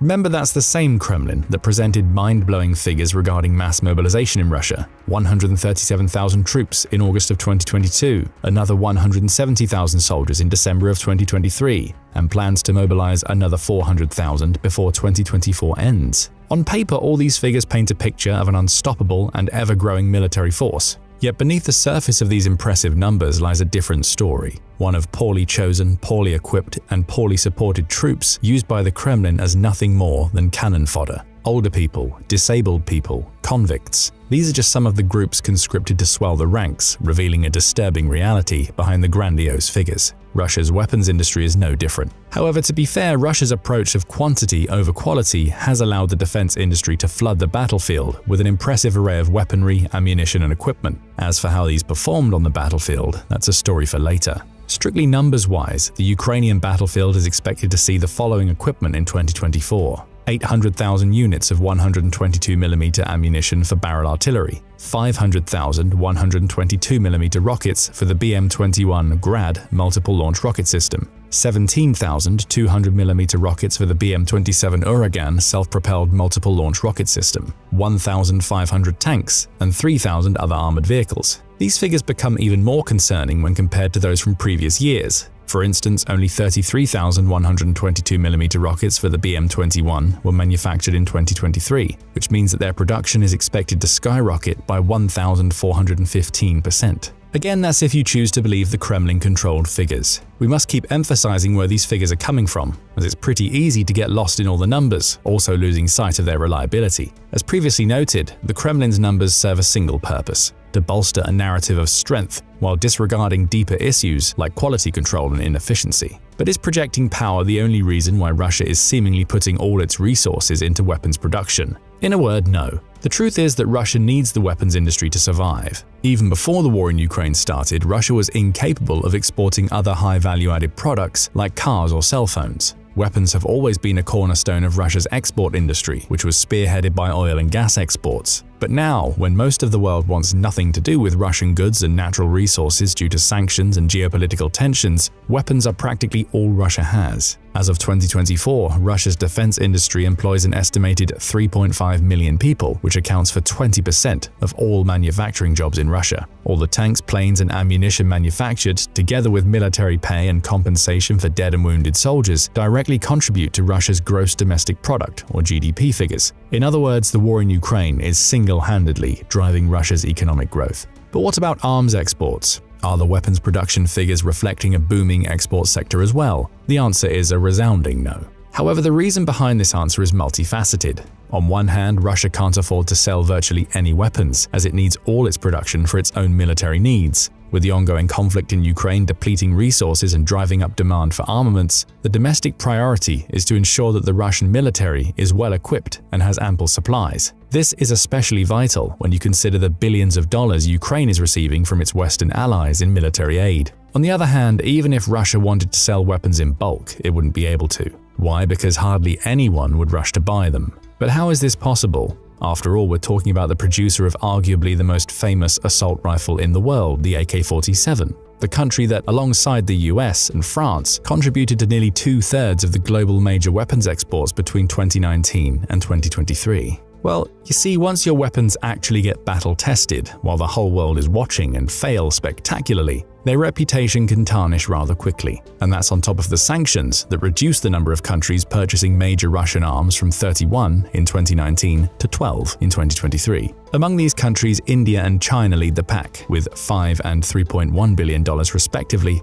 according to data acquired between 2019 and 23. However, even these two major importers significantly reduced the amount of weapons they purchased from Russia in 2023. For comparison's sake, India imported $405 million worth of major weapons in 2023, a 62.5% decrease from the $1.08 billion spent in 2022. Similarly, China spent $372 million on Russia's weapons and equipment in 2023, while their imports almost reached $600 million in 2022, $580 million to be exact. So how poorly do Russia's weapons have to have performed in order to keep these other countries away? The answer is glaringly obvious in the field. Even during the first year of war in Ukraine, when the weapons used were supposed to be new and fresh, showcasing Russian military prowess, the country's equipment saw some excessively high failure rates. Take Russian missiles as an example. According to the Pentagon, these missiles experienced 20 to 60% failure rates in the first month of the conflict alone. In this context, failure was defined as the inability to successfully launch the missile or hit the target intended. Out of these faulty missiles, cruise missiles performed the worst, with air-launched cruise missiles having the lowest kill rates.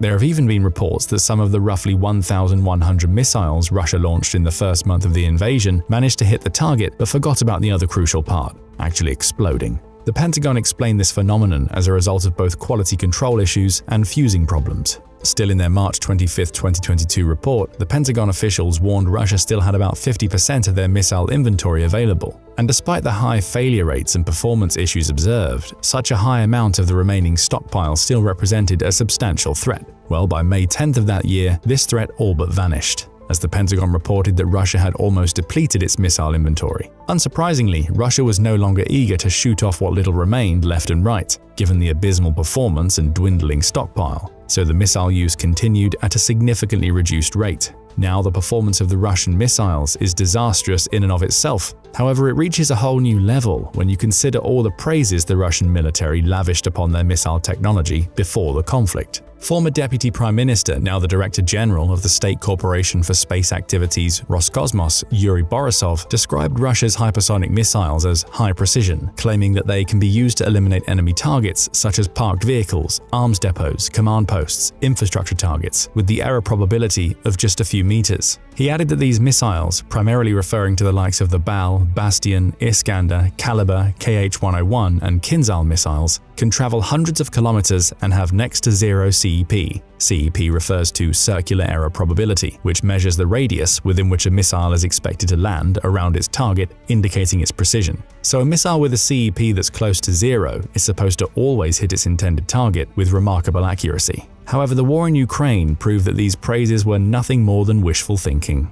Although, to be fair, even pre-war reports had hinted at the possibility that Russia's missiles might not live up to their lofty claims. For example, in 2017, Igor Rosin, a Russian military journalist, reviewed Russia's most devastating sea, ground and air missiles. When talking about the Kalibr naval cruise missile, he said that it had an accuracy of 30 meters, which is roughly 100 feet. When discussing the KH-101 air-based missiles, he described them as being able to eliminate targets up to 5,500 kilometers or 3,400 miles away with an accuracy of 5 to 50 meters, which is 16 to 164 feet. Now, 5 meters might not be too much, but 50 is certainly quite far from the supposed near-zero CEP. In fact, 50 meters is not even close to the precision needed for high-value targets. This sort of expectation versus reality gap is, without a doubt, one of the leading reasons why Russia's weapons industry is failing so badly. However, it's far from the only one. With this in mind, let's dive into the factors contributing to the downfall of the Russian defense sector. To start, let's expand on the first reason we mentioned. Russia's weapons in practice simply can't match the expectations on paper, which has led most of the country's arms importers to rethink their purchases.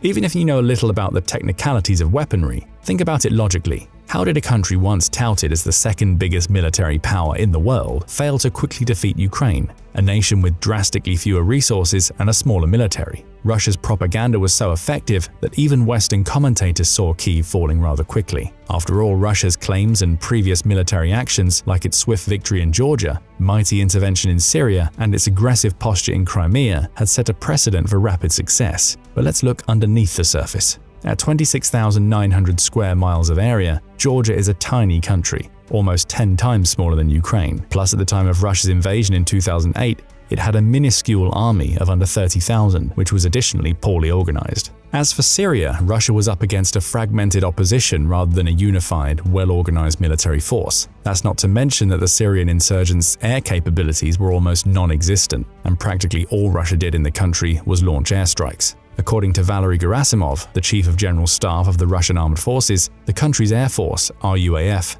had delivered 71,000 strikes on the supposed terrorist infrastructure in under a year and a half. Finally, in Crimea, the situation was markedly different as well. The annexation in 2014 was largely unopposed, characterized by a swift, well-coordinated operation that relied heavily on local support and covert tactics rather than a full-scale military engagement. The Ukrainian forces in Crimea were relatively few, between 5,000 and 22,000, and lacked the capability to mount a significant defense against the Russian forces, which were able to leverage both military superiority and the element of surprise effectively. In other words, the combat conditions encountered by the Russian military in Ukraine were far more challenging than they had previously experienced. For the first time, the Russian military actually had to rely on its full array of conventional forces in a prolonged and high-intensity conflict against a well-organized and determined adversary. This exposed the limitations of Russia's weaponry, tactics, and logistical support that had previously been masked by less demanding scenarios. That's why Russia failed on almost every front in Ukraine. It failed to claim any substantial victories, make and maintain significant territorial gains, achieve air supremacy, defend its naval assets in the Black Sea against a country with no navy, land, air, sea, fail. With this in mind, why would any serious prospective buyer want to invest in Russian weaponry that's proven ineffective in a high-stakes conflict? The failures of the Russian military across multiple fronts not only undermine its own capabilities, but also cast doubt on the reliability of its arms. But let's take the buyers out of the mix. Let's say Russia is strictly producing weapons to sustain its war efforts and thus its economy. Even by these standards, Russia's weapons industry would still be considered a failure. Why? Because its products simply cannot match the sophisticated Western arms. And since countering and even surpassing Western weaponry is a key objective for Russia, it's easy to conclude that it's all for nothing. All the pompous claims, grand military parades, and inflated statistics mean nothing when Russia's weapons industry ultimately falls short of producing large-scale targeting systems, precision-guided munitions, and heavy strike long-range drones. Take the Sukhoi Su-57 stealth fighter jet as an example. This project was initiated back in 1999 under the guise of a revolutionary advancement in stealth and multi-role capabilities. Marketed as Russia's answer to the Western Lockheed Martin F-35 Lightning II, the Su-57 promised to deliver unparalleled superiority with its stealth features, advanced avionics, and supersonic cruise capabilities. And then over 20 years passed, and all Russia had to show for these ambitious promises was a handful of Su-57 prototypes. In December 2019, just a year before the aircraft would be officially launched, the first serial Su-57, bort number 01 Blue, crashed some 70 miles from the Zyomky airport in Khabarovsk Krai during the final stage of its factory trials. The reason? A control system malfunctioned at an altitude of 26,000 feet. As a result of the malfunction, the aircraft entered a rapid spiral descent, causing the pilot to eject at an altitude of about 6,500 feet. This crash was emblematic of the broader challenges facing Russia's defense industry, where ambitious projects frequently struggle to deliver on their lofty promises. For an aircraft that was supposed to rival the best Western fighters, the Su-57's troubled development and operational hiccups illustrate the gap between Russia's aspirations and its practical achievements in defense technology. To this day, only 22 serial Su-57 jets have been manufactured,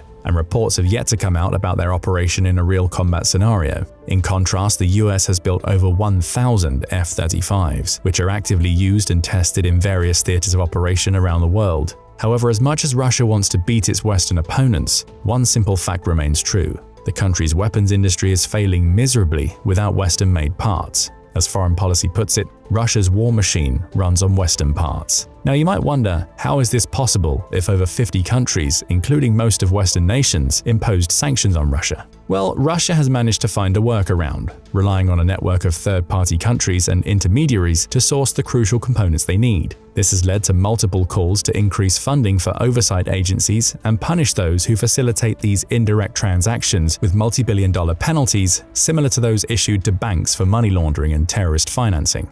This also means Russia's weapons industry is practically running out of time, and in a high-stakes game, time is of the essence. The increasing difficulty in acquiring critical components will likely eventually force Russia to either drastically reduce its production capabilities or seek alternative methods to bolster its defense sector, with both options posing significant challenges to the survival of Russia's weapons industry and, thus, economy. But how dependent on Western components is Russia's arms production truly? Unique 2023 Ukrainian resources titled "Components in the Aggressor's Weapon and Instruments of War" hold the answer to this question. That answer is 3,638 different Western components in 134 distinct weapon systems. In other words, Russia's military is about 70 to 90% dependent on Western-made parts. Take the Shahed 238 unmanned aerial vehicle, or UAV for short, as an example. With the help of Iran, their source country, Russia has started producing these drones domestically, aiming to manufacture at least 6,000 units by the end of 2025. To achieve this goal, Russia will need electronic components from Western and other foreign countries like Canada, China, Germany, the Netherlands, Switzerland, and the US. Even when Russia tries to deploy new types of weapons, such as the Kh-69 and Zircon missiles, they can't do it without Western-made components. In fact, these systems require even more sophisticated and specialized technologies that can only be sourced from Western nations. Therefore, finding a way to fully prevent Russia from accessing Western-made components would undoubtedly spell doom for the country's arms production.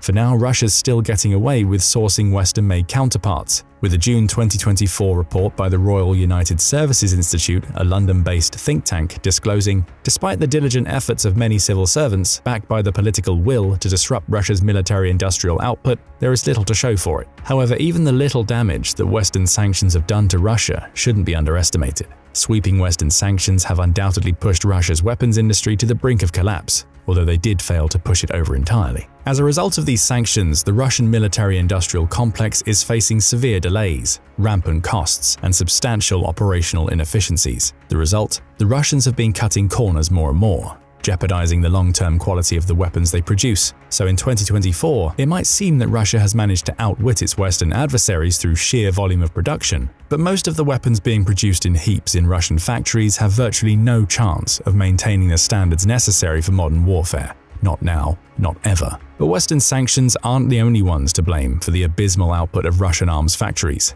How the Kremlin treats its factory workers also has something to do with it. Remember, we're talking about the same Kremlin that's favored the meat grinder military strategy throughout the duration of the war in Ukraine, sending wave after wave of soldiers with little regard for their survival or well-being.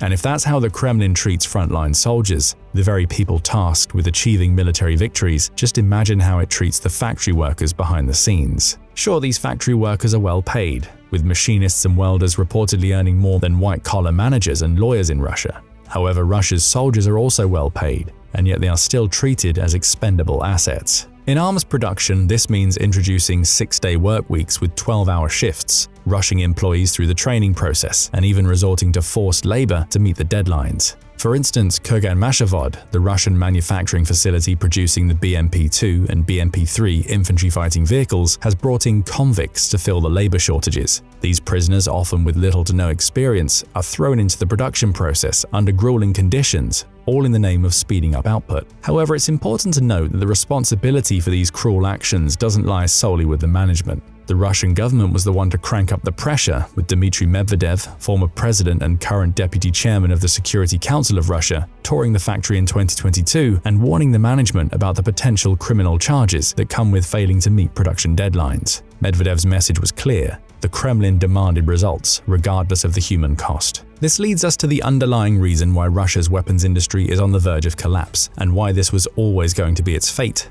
the systematic challenges embedded within its military-industrial complex. Simply put, this complex is failing due to a deeply flawed system of state-run monopolies, corruption, and inefficiencies. This systemic failure is rooted in Russia's resistance to embrace free market capitalism, which has stunted innovation and productivity in the defense sector. On one side, the US maintains a partnership between the government and private companies. For instance, Washington renewed its fighter jet fleet through a competitive bidding process, awarding the F-35 contract to Lockheed Martin after an open contest with private companies like Boeing. Sure, this system has its own drawbacks, including cost overruns of $400 billion seen in the F-35 program. However, it's also driven the US to produce some of the most advanced weaponry in the world. Decades of competition among private arms firms have incentivized innovation and efficiency, leading to cutting-edge technologies like stealth fighters, precision-guided missiles, and drones. And then there's Russia, a country where the defense industry operates strictly under state monopolies and centralization, continuing a legacy from the Soviet era. Communism might have fallen a long time ago, but Russia has certainly not embraced free market principles. Instead, the state maintains control over most industries, including defense, through massive conglomerates like Rostec, established in 2007 to consolidate over 700 arms companies. The logic behind Rostec was to eliminate inefficiencies through centralized control, but this has only compounded the problem. Now there are more inefficiencies in Russia's weapons industry than ever before. This also has to do with the people put in charge of the country's defense industry. Instead of fostering competition, Russia's President Vladimir Putin's approach was to replace communist ideologues with pragmatic technocrats, or siloviki, who are mostly ex-KGB agents just like him.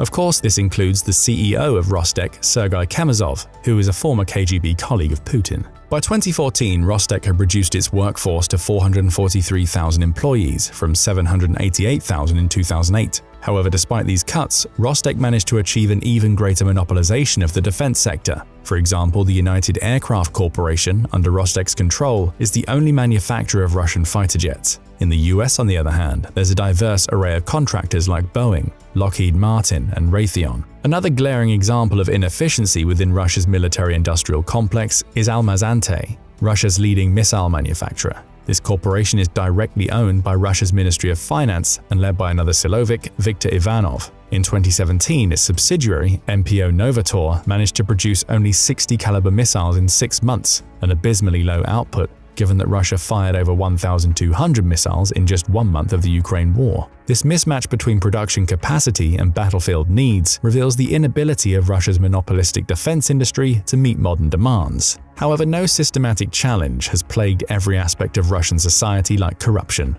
And there's no doubt about it, corruption and cronyism also permeate every inch of the military-industrial complex. That's how the late Yevgeny Prigozhin, Putin's former ally, and his catering company were appointed to provide food to Russian soldiers, bypassing traditional systems. And that's how the same Russian soldiers ended up with expired food while risking their lives for their country. According to Russia's former Minister of Foreign Affairs Andrei Kozyrevim, corruption paired with the fear of actually telling Putin about it has transformed Russia's military into a Potemkin military. If you're unfamiliar with the term, Potemkin military refers to a military force that, on the surface, appears formidable and well prepared, but is hollow and dysfunctional in reality. The term originates from Grigory Potemkin, a Russian nobleman who supposedly built fake villages along the route of Empress Catherine the Great's journey to Crimea to impress her with the region's prosperity. And that's all Russia's weapons industry is, a carefully constructed facade that's beginning to crumble. And let us tell you, once this facade finally caves in, it will take the Russian economy with it.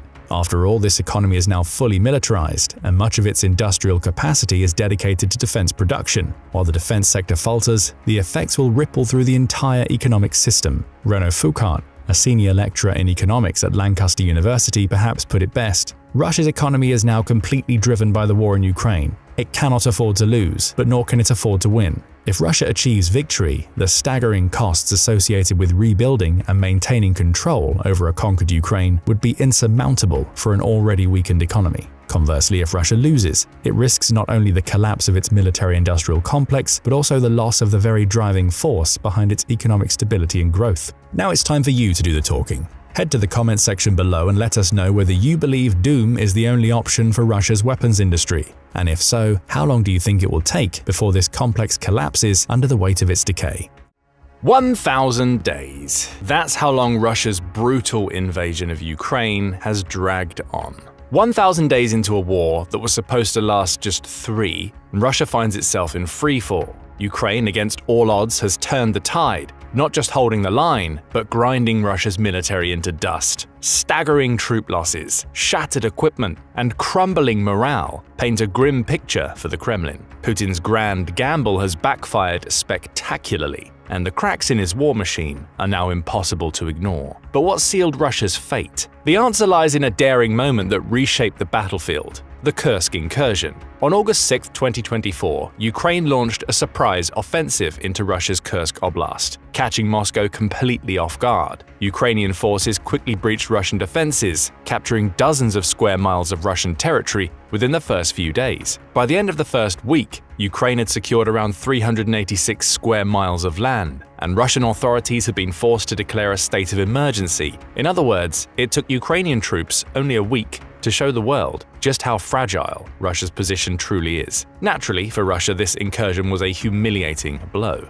After all, we aren't talking about a border skirmish, we're talking about a full-scale breach into Russian territory. A breach that awarded Putin a not-so-flattering title: the first Russian leader in modern history to have foreign troops on Russian soil. However, the Ukrainian troops haven't been just holding ground, they've been inflicting serious damage on Russia's military infrastructure. Ukrainian artillery and drones have been hammering Russian positions, leaving a trail of destroyed vehicles, tanks, and equipment. But that's not even the worst part.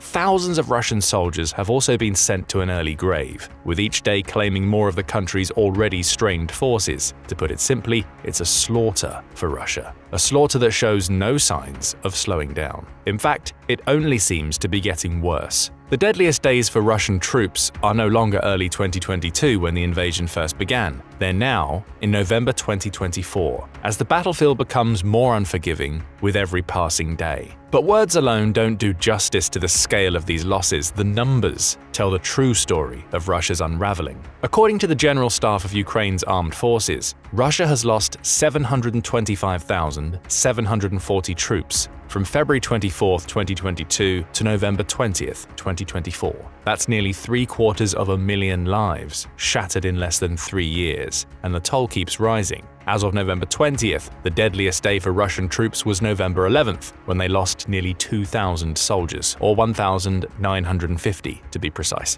To put this into perspective, that's almost as many military personnel the United States lost during 20 years of war in Afghanistan. Yes, you heard that right. Between October 7, 2001 and August 30, 2021, the US suffered a total of 2,324 combat deaths. Russia nearly matched this number in casualties in just 24 hours. The scale of this bloodshed truly defies comprehension. But November 11th was no isolated incident. The record that was broken that day was set the day before, on November 10th, which was also reported as Russia's deadliest day since the beginning of the invasion, with 1,770 losses. The previous record, 1,740 Russian losses, was set on May 13th, mere days after Russia launched an offensive operation in Ukraine's Kharkiv Oblast. But this doesn't mean that the early days of November were merciful for Russia. On November 8th, the country lost 1,660 troops. On November 4th, it was 1,260. November 1st claimed 1,270. You get the picture. October, previously the deadliest month for Russian forces, recorded 41,980 casualties, an average of roughly 1,350 per day. Yet November is shaping up to surpass even that grim milestone, with the last few days in November recording losses well over 1,500 a day. November 19th, 1,690. November 18th, 1,610. November 17th, 1,560. November 16th, 1,640. November 15th, 1,650. November 14th, 1,520.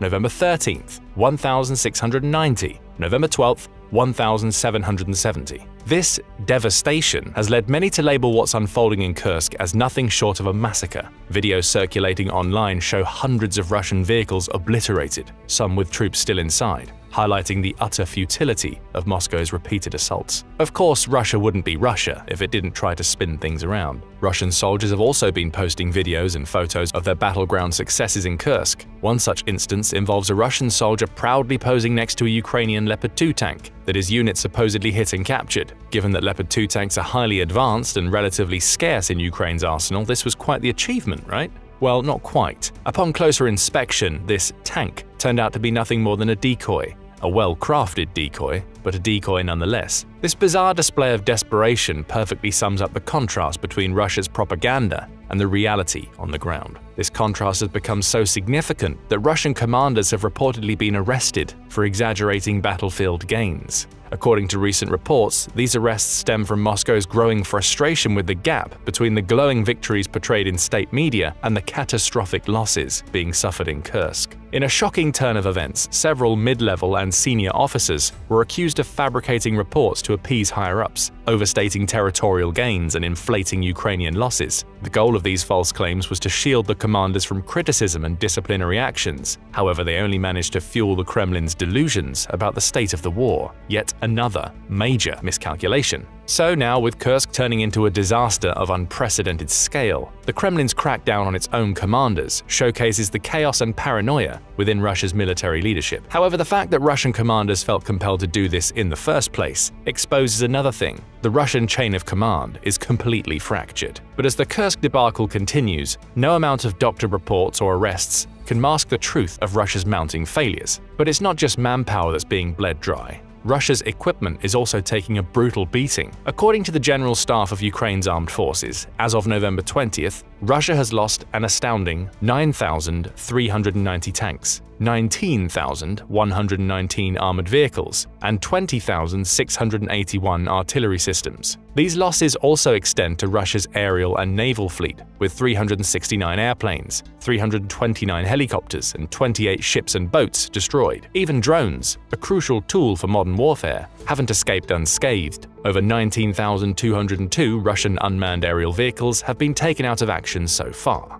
November alone has added significantly to these staggering totals. In just one day, November 19th, Ukrainian forces reportedly took out 8 tanks, 27 armored personnel vehicles, 49 artillery systems, and 91 drones. And remember the deadliest day for the Russians, November 11th? Well, that single day claimed 23 tanks and 81 armored personnel vehicles. November added a couple more dismal milestones to Russia's depressing track record. As of November 20th, Russia has officially lost over 1,000 anti-aircraft systems. While Russia passed 4 digits in this department, it's quickly approaching a devastating 5-digit number in total. A total of 29,648 vehicles and fuel tanks have been lost so far, with November 19th adding another 100 to the tally. It's only a matter of time before Russia's vehicle losses surpass the mind-blowing 30,000 mark. Each new day seems to bring another chapter of devastation to Moscow's war effort, and the worst part is that Russia cannot possibly replace these vital resources at the pace required.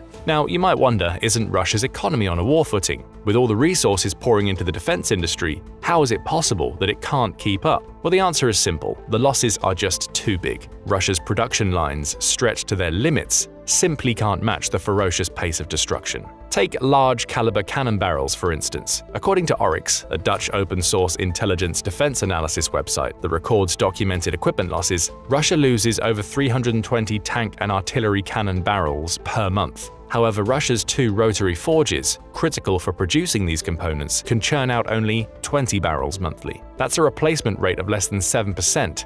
A catastrophic mismatch. Worse still, Russia can't expand its production capacity because the skills and equipment required are controlled by specialist firms abroad, such as Austria's GFM, and given the sanctions, the prospect of acquiring any necessary parts is close to zero. Fighting vehicles tell a similar story. Since the war began, Russia has lost roughly 155 infantry fighting vehicles, according to Oryx. Russian defense manufacturers can produce about 200 per year, or approximately 17 per month, which means they have the capacity to replenish these losses in less than a year. However, sustaining this level of production while also dealing with other categories of equipment losses and maintaining combat operations stretches Russian industry to its limits. Even with the older models scavenged from Soviet-era stockpiles, these reserves won't last indefinitely, raising questions about Russia's ability to keep up over the long term. Russia's artillery production has reportedly tripled to an annual rate of 3 million shells, which sounds impressive. Well, that is until you consider its consumption rate. While Russia is no longer firing the 12 million rounds expended in 2022, estimates suggest its current usage still far outstrips production. This has forced Moscow to rely heavily on imports, such as North Korean shells, which now make up nearly 50% of the artillery used in Ukraine. But shells aren't the only thing coming from North Korea. Beyond artillery, North Korea has provided long-range rocket and artillery systems, including 50 domestically produced 170mm M1989 self-propelled howitzers and 20 upgraded 240mm multiple-launch rocket systems. These contributions mark a deepening military partnership between Moscow and Pyongyang, one that shows just how destroyed Russia's defense capabilities are. However, North Korean contributions to the equipment department weren't the most controversial. North Korean troops have arrived in Russia too. As of early November, Pyongyang has deployed around 11,000 soldiers to bolster Russia's efforts in the Kursk Oblast. At the same time, reports suggest that this number could increase in the coming weeks. Divided into assault and support units, these North Korean forces are now integral to Russia's strategy in the region. Yet these troops face significant vulnerabilities. They're poorly trained and equipped, lack battle experience, and don't even understand the language spoken around them. That's why many military experts have labeled them as nothing more than cannon fodder for the Russians. Of course, their involvement speaks volumes about the sheer scale of Moscow's manpower losses. It's obvious that Putin is desperately trying to plug the gaps, as Russia's domestic recruitment and conscription efforts are failing to sustain the war. This makes the growing cooperation between Russia and North Korea far from the triumph Putin's propagandists might claim. No, this partnership reeks of desperation. Faced with battlefield attrition rates it can't match, and an economy teetering under the weight of war, Moscow has turned to one of the few nations willing to defy sanctions openly. Speaking of Russia's economy, it also has "finished" written all over it, just like Putin's efforts in Ukraine. Sure, on paper this economy might look solid. Russia's gross domestic product, GDP, is growing. Unemployment has hit a historic low of 2.4% and wages have skyrocketed. But this rosy picture hides severe structural problems, driven by the so-called military Keynesianism, an unsustainable, war-fueled economic boost. The defense industry alone has absorbed 500,000 workers, while the armed forces require 30,000 fresh recruits each month to replace casualties. The labor market is so strained that defense firms have had to increase wages five-fold, pushing inflation to 8.68% as of October. These increased wages might attract workers, but they still come at a steep cost. Other sectors, particularly those vital to the civilian economy, are suffering from acute labor shortages. Meanwhile, Moscow's lavish military bonuses have created a financial black hole that the civilian economy simply can't fill. Perhaps that's why the Kremlin has resorted to one of its most cynical moves yet, slashing compensation for wounded soldiers. In a November 13th decree signed by Putin, Russia introduced a sliding scale for injury payouts, cutting what was once a flat payment of roughly $30,000 for any injury to a drastically reduced amount based on the severity of the wounds. Under the new system, only soldiers with the most catastrophic injuries, classified as Section 1 and including severe spinal damage, brain trauma, or life-threatening organ damage, will receive the full $30,000 or 3 million rubles. For less severe but still debilitating injuries such as concussions or gunshot wounds not affecting organs, the payout drops to 1 million rubles or $10,000. And for truly minor injuries, soldiers will receive a paltry 100,000 rubles or roughly $1,000, barely enough to cover basic medical treatment. This cost-cutting measure is a flagrant betrayal of the soldiers who have already paid an immense price for Putin's war. Soldiers suffering from fractures or other injuries that may have long-lasting impacts on their lives are now treated as though their suffering doesn't matter. What was once a gesture of recognition for the hardships of war is now reduced to a cold, calculated formula. But the real sting comes when you consider the financial realities in Russia. With the rising inflation rate of 8% to 8.68%, even the 100,000 rubles for minor injuries will quickly lose their value. This means that the soldiers won't even be taken care of in the short term, let alone in the long run. For many, this is a painful reminder that they are seen as nothing more than expendable resources. However, for Russia, this miserly move was the only viable option, as the war's costs spiral out of control. A 2024 analysis estimated that casualty payouts alone could amount to 2.3 trillion rubles, which is equivalent to $26 billion. That's roughly 6% of the entire national budget. Faced with this financial hemorrhaging, Moscow is choosing to save rubles at the expense of the very people it's sent to fight its war. But it gets worse. While the Kremlin trims compensation for injured troops, it continues to pour money into military bonuses. Lavish signing bonuses are swallowing resources that could otherwise be used to support those injured in service. Basically, Putin is sending a clear message to his people. You'll be paid handsomely to join, but once you leave, you're on your own. That's if you even get to leave. With this in mind, it's no wonder that morale has hit an all-time low among the Russian ranks. But unsurprisingly, Putin doesn't care. He's reportedly ordered the retake of Kursk at all costs. There's even a deadline for recapturing full control over the region, February 1, 2025. That's not even 2 weeks after the newly re-elected US President Donald Trump is set to be sworn into office. While the deadline was reportedly set up before Trump was re-elected, we can't help but wonder about the peculiar timing. With no regard for the lives of his soldiers, Putin is launching his forces forward with the same reckless abandon as at the start of the war. Column after column of Russian vehicles are pushing forward, charging headfirst into Ukraine's prepared defensive positions,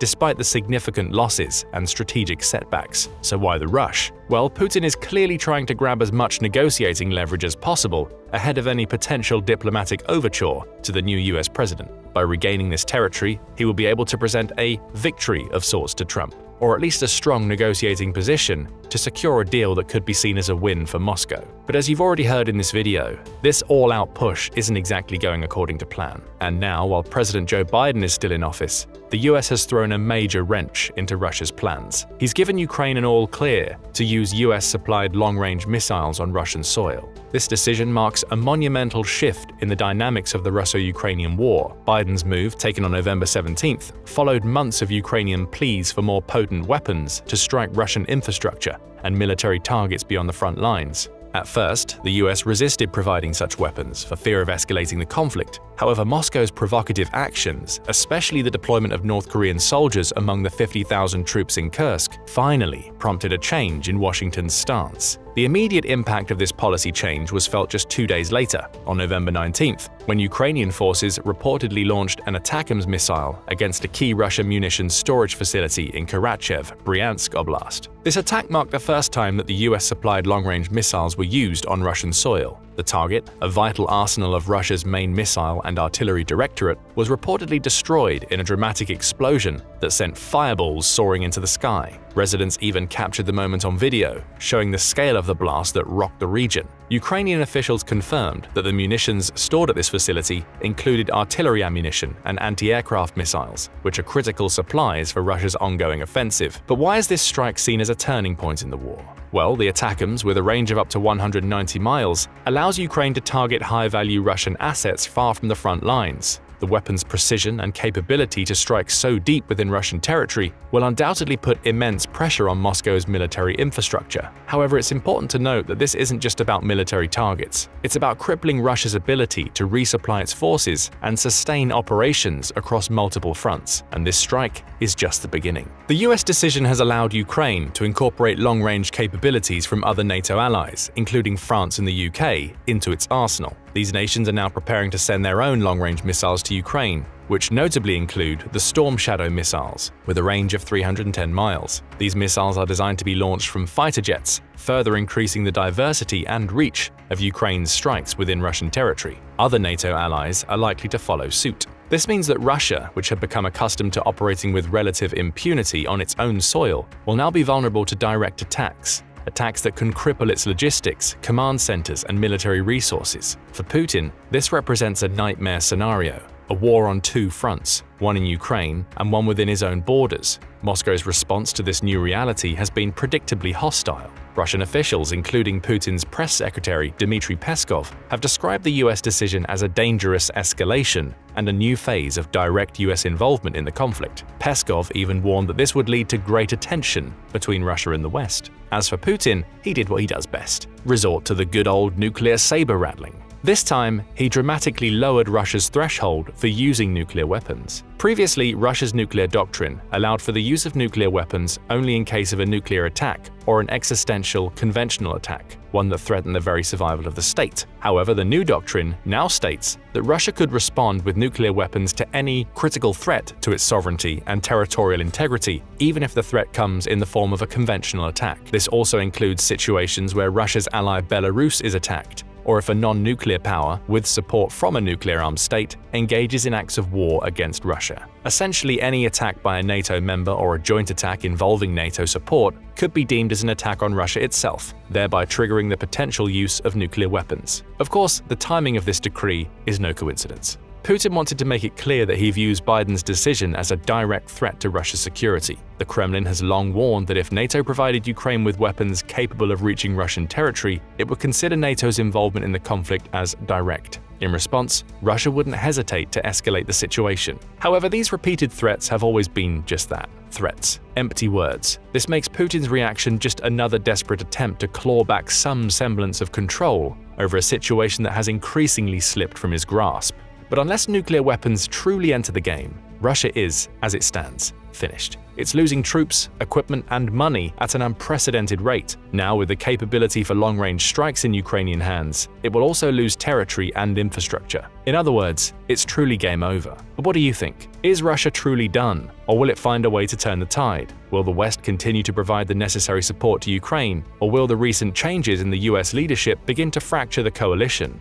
When Russia invaded Ukraine on February 22, 2022, the world watched in shock as global geopolitics were thrown into chaos. Nations scrambled to respond, hoping to swiftly end the conflict, but Putin's grand plan quickly unraveled. He boasted that Ukraine would fall within 2 weeks, yet here we are, with Russia bleeding soldiers, equipment, and resources at a staggering rate. What was supposed to be a quick victory has turned into a slow, grinding disaster. While Putin miscalculated at every turn, Ukraine, backed by superior Western technology and training, has turned the tide, transforming a supposed blitzkrieg into a relentless trench warfare standoff. Now, as the war drags on with no end in sight, one critical question looms large: how much longer can Russia hold on? According to some, Russia's military has already passed a precarious balancing point and is on the brink of collapse, alongside the entire Russian economy. This is somewhat contradictory to the official numbers that suggest that Russia has managed to amass over 1.3 million active military personnel, making it the 5th largest military in the world by manpower. Compare this to the numbers peddled by the Russian government immediately before the invasion started in early 2022. In January 2022, it was suggested that Russia had roughly 360,000 active military personnel on the Ukrainian front, a figure that is roughly 25% of the current number. This would mean that despite being in active war for roughly 30 months now, Russia managed to skyrocket its available manpower and put significant pressure on both Ukraine and countries that are sending military aid to it. Of course, this massive conscription effort is practically unsustainable in the long run, and it's precisely why some experts suggest that Russia could put itself between a rock and a hard place by pushing for a widespread conscription. Additionally, we've yet to talk about the casualties incurred by both Russia and Ukraine over the past 30 months of push-and-pull warfare, and for that, the image can get increasingly complicated.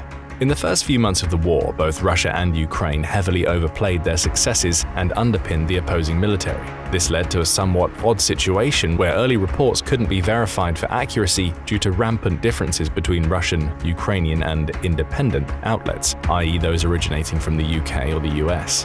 One such example was the first report made a few months after the start of the invasion, in June 2022. Russian casualties varied between 5,900, somewhere between 10,000 and 15,000, or reported to climb up to 30,000 at the time, depending on whether you decided to believe the Russian, NATO, or Ukrainian reports. Over time, however, several reporting bodies have realized that it was possible to extract the true number of casualties on the Russian side. It was suggested that early Ukrainian reports were indeed overestimating Russian casualties by roughly double. On the other hand, early Russian reports underplayed their army's casualties at a rate of 0.3 to 1. Later Ukrainian reports seemed to have removed this bias, and even Russian estimates started to inch closer to the actual numbers reported by independent authorities. So where does that leave us today? According to the Ukrainian Ministry of Defense, Russia has lost around 585,000 soldiers as of August 9, 2024. This number seems in line with the combined reports from the British Ministry of Defense in May 2024 and the Ukrainian reports over the past few months of the highly disorganized summer offensive of Kharkiv. The first suggested that Russia has lost roughly 500,000 soldiers through May 2024, while the second provided a rough estimate of 70,000 additional losses over the two subsequent months.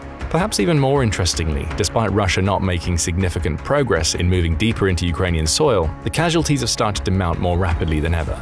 In the first few months of 2024, it was estimated that Russia was losing 800 to 1,000 soldiers per day. This figure has risen to mid-1,100s during the summer offensive. Today, the Ukrainian Pravda suggests that Russia is losing over 1,200 soldiers per day. This is a staggering number of casualties incurred during a war that doesn't seem like it's going to end soon. Or is it? It's important to compare the number of casualties with the starting Russian personnel reserves. Considering that Russia started with 360,000 soldiers and lost nearly 590,000 over the past 30 months, it would suggest that Russia pulled hundreds of thousands of soldiers from the reserve and managed to conscript another million or so into active service. Where are all these men coming from, and how is Russia sustaining this growth so far?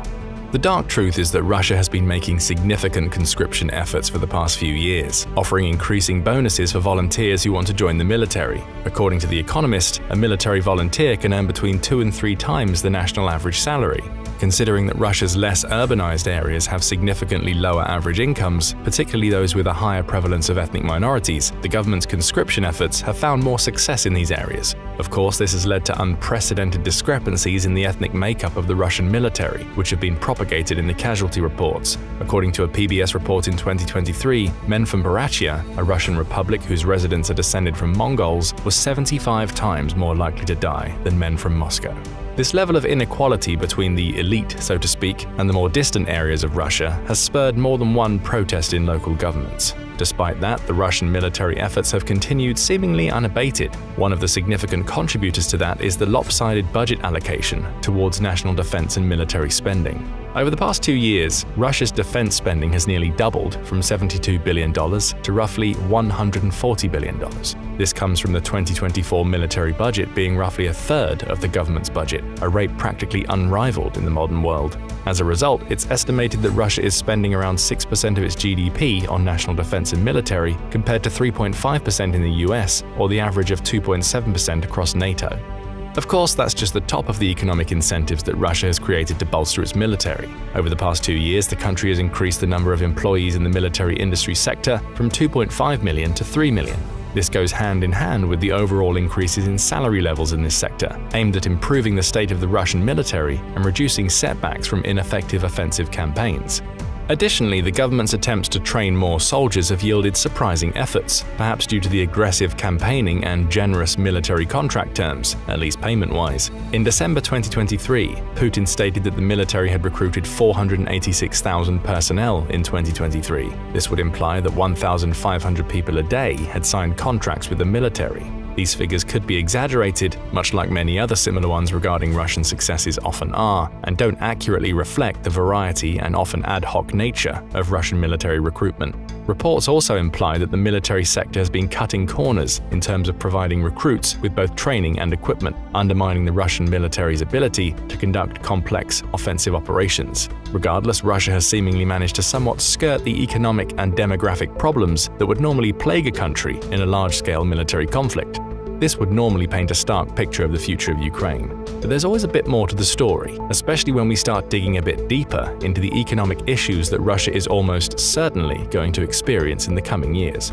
The main economic malaise that Russia has been experiencing for the past 2.5 years is the increased number of economic sanctions imposed by the US, which a vast majority of other countries abide by.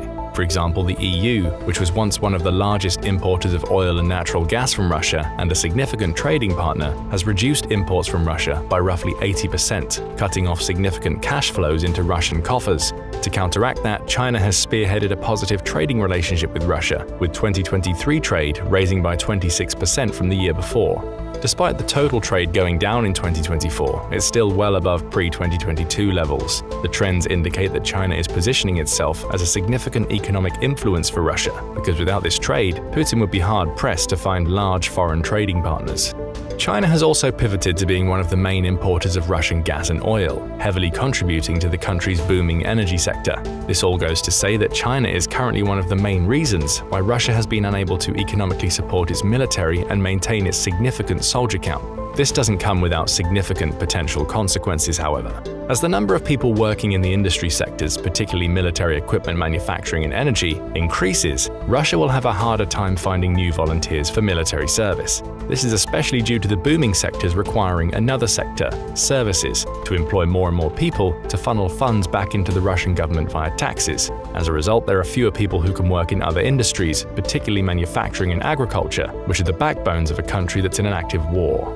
It bears mentioning that throughout this video we've consistently referred to Russian losses as casualties. This term encompasses both soldiers who are no longer fit for active service and deaths. The actual number of deaths is much harder to ascertain since official media outlets have not tracked this metric with significant precision.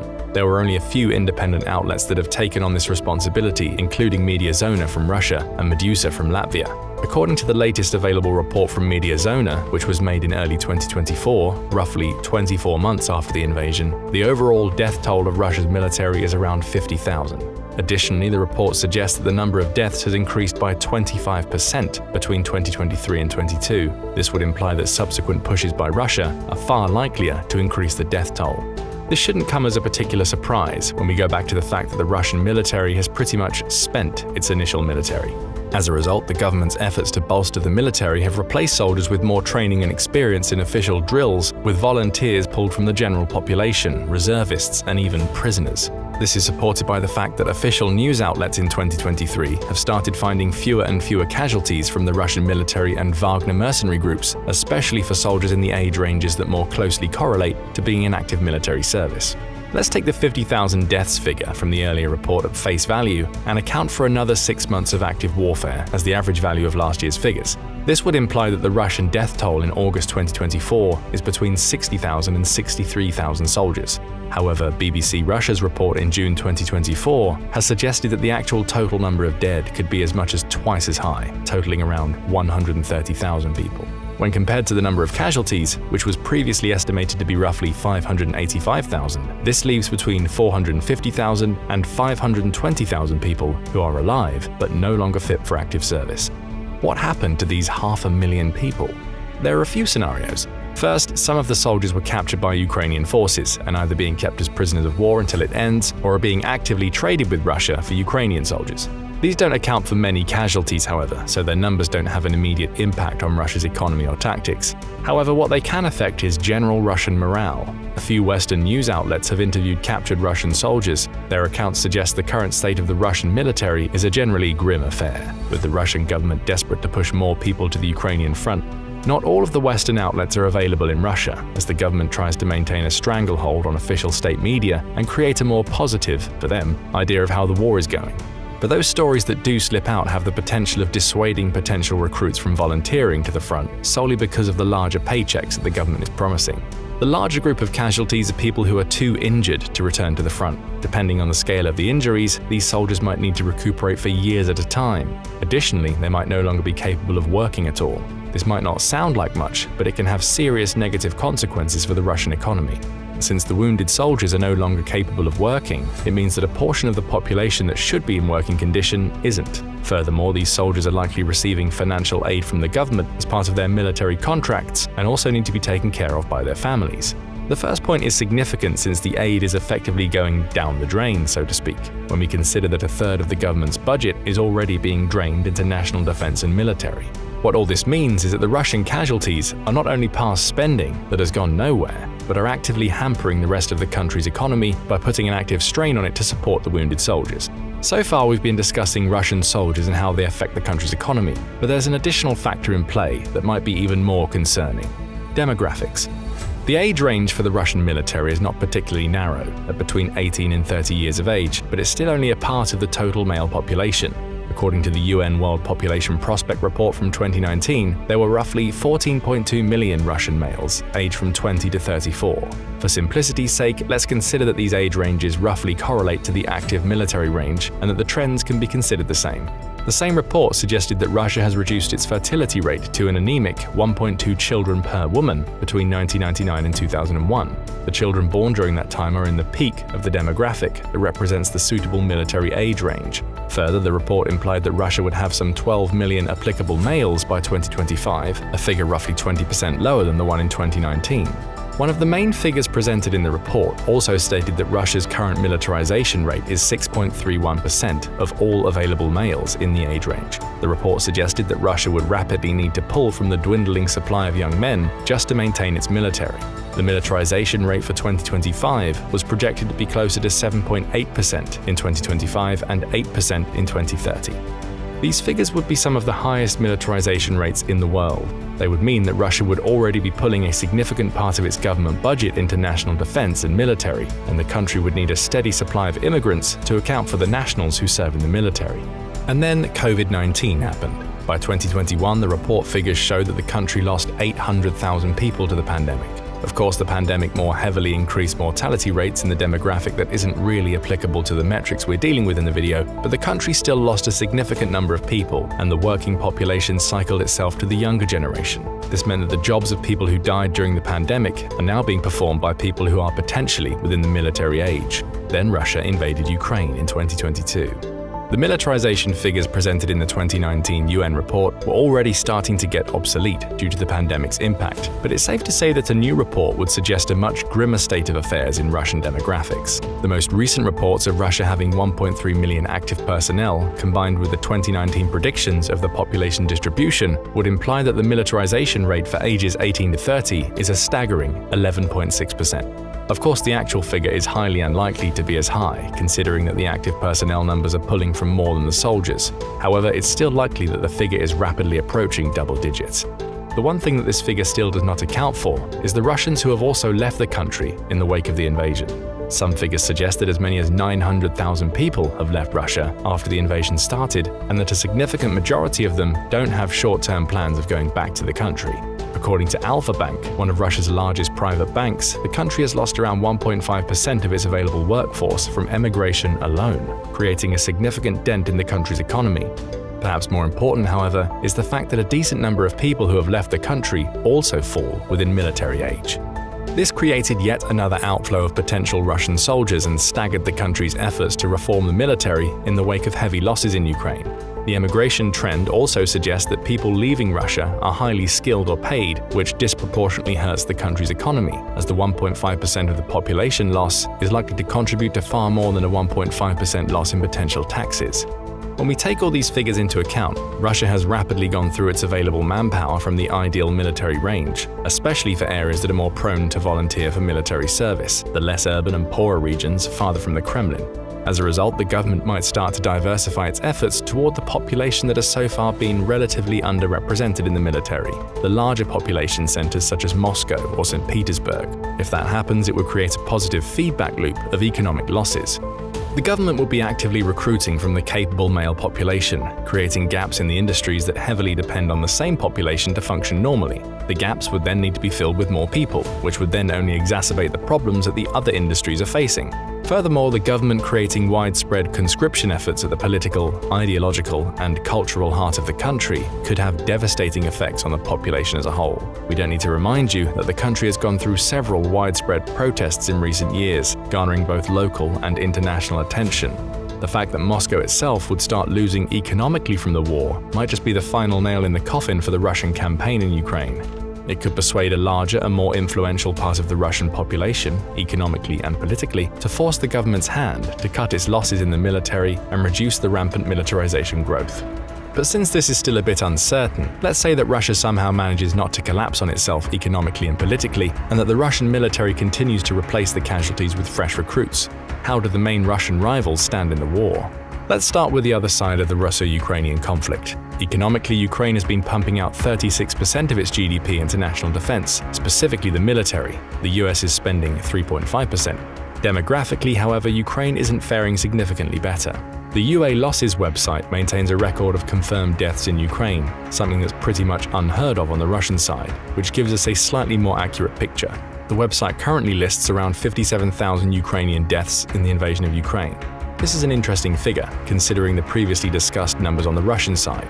If we take the lower estimates of Russian deaths, 60,000, it would mean that both countries have a similar death toll, despite Ukraine having roughly half the total population and thus the potential military size. Of course, it's also likely that the more pessimistic estimate of 130,000 Russian deaths is indeed the correct one. This would imply that Ukraine and Russia are losing manpower at a similar rate.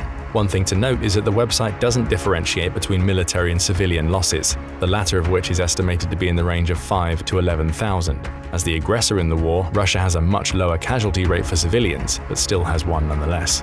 However, it should also be noted that the total Ukrainian casualties are likely much lower than that of Russia. A report from the Russian Ministry of Defense suggests that Ukraine had 440,000 casualties by February 2024. Knowing that Russia routinely bolsters these numbers, it's difficult to take the estimate at face value. The reports from August 2023 suggest that Ukraine had around 190,000 military casualties. If we extrapolate that to today, that's still around 350,000 casualties, and even that could be grossly incorrect. This is especially true considering that Russia didn't make a meaningful campaign from the start of 2024 until the devastatingly ineffective summer campaign. In the campaign, Russia has surpassed 1,000 casualties per day, while the Ukrainian casualties have only been a fraction of that number. The discrepancy is likely due to the US managing to send the newest round of financial and military equipment aid in early 2024, most of which includes long-range artillery, which gives Ukraine a further reach into the Russian mainland. The range allows Ukrainian forces to cut down Russian troops before they can set up the existing fortifications. The result is that Russia is effectively replacing dead recruits with even newer recruits, and the military doesn't have nearly enough time to train them. It's made the Russo-Ukrainian front into a meat grinder for the Russian military, which is likely going to create even more problems for the country's dwindling morale.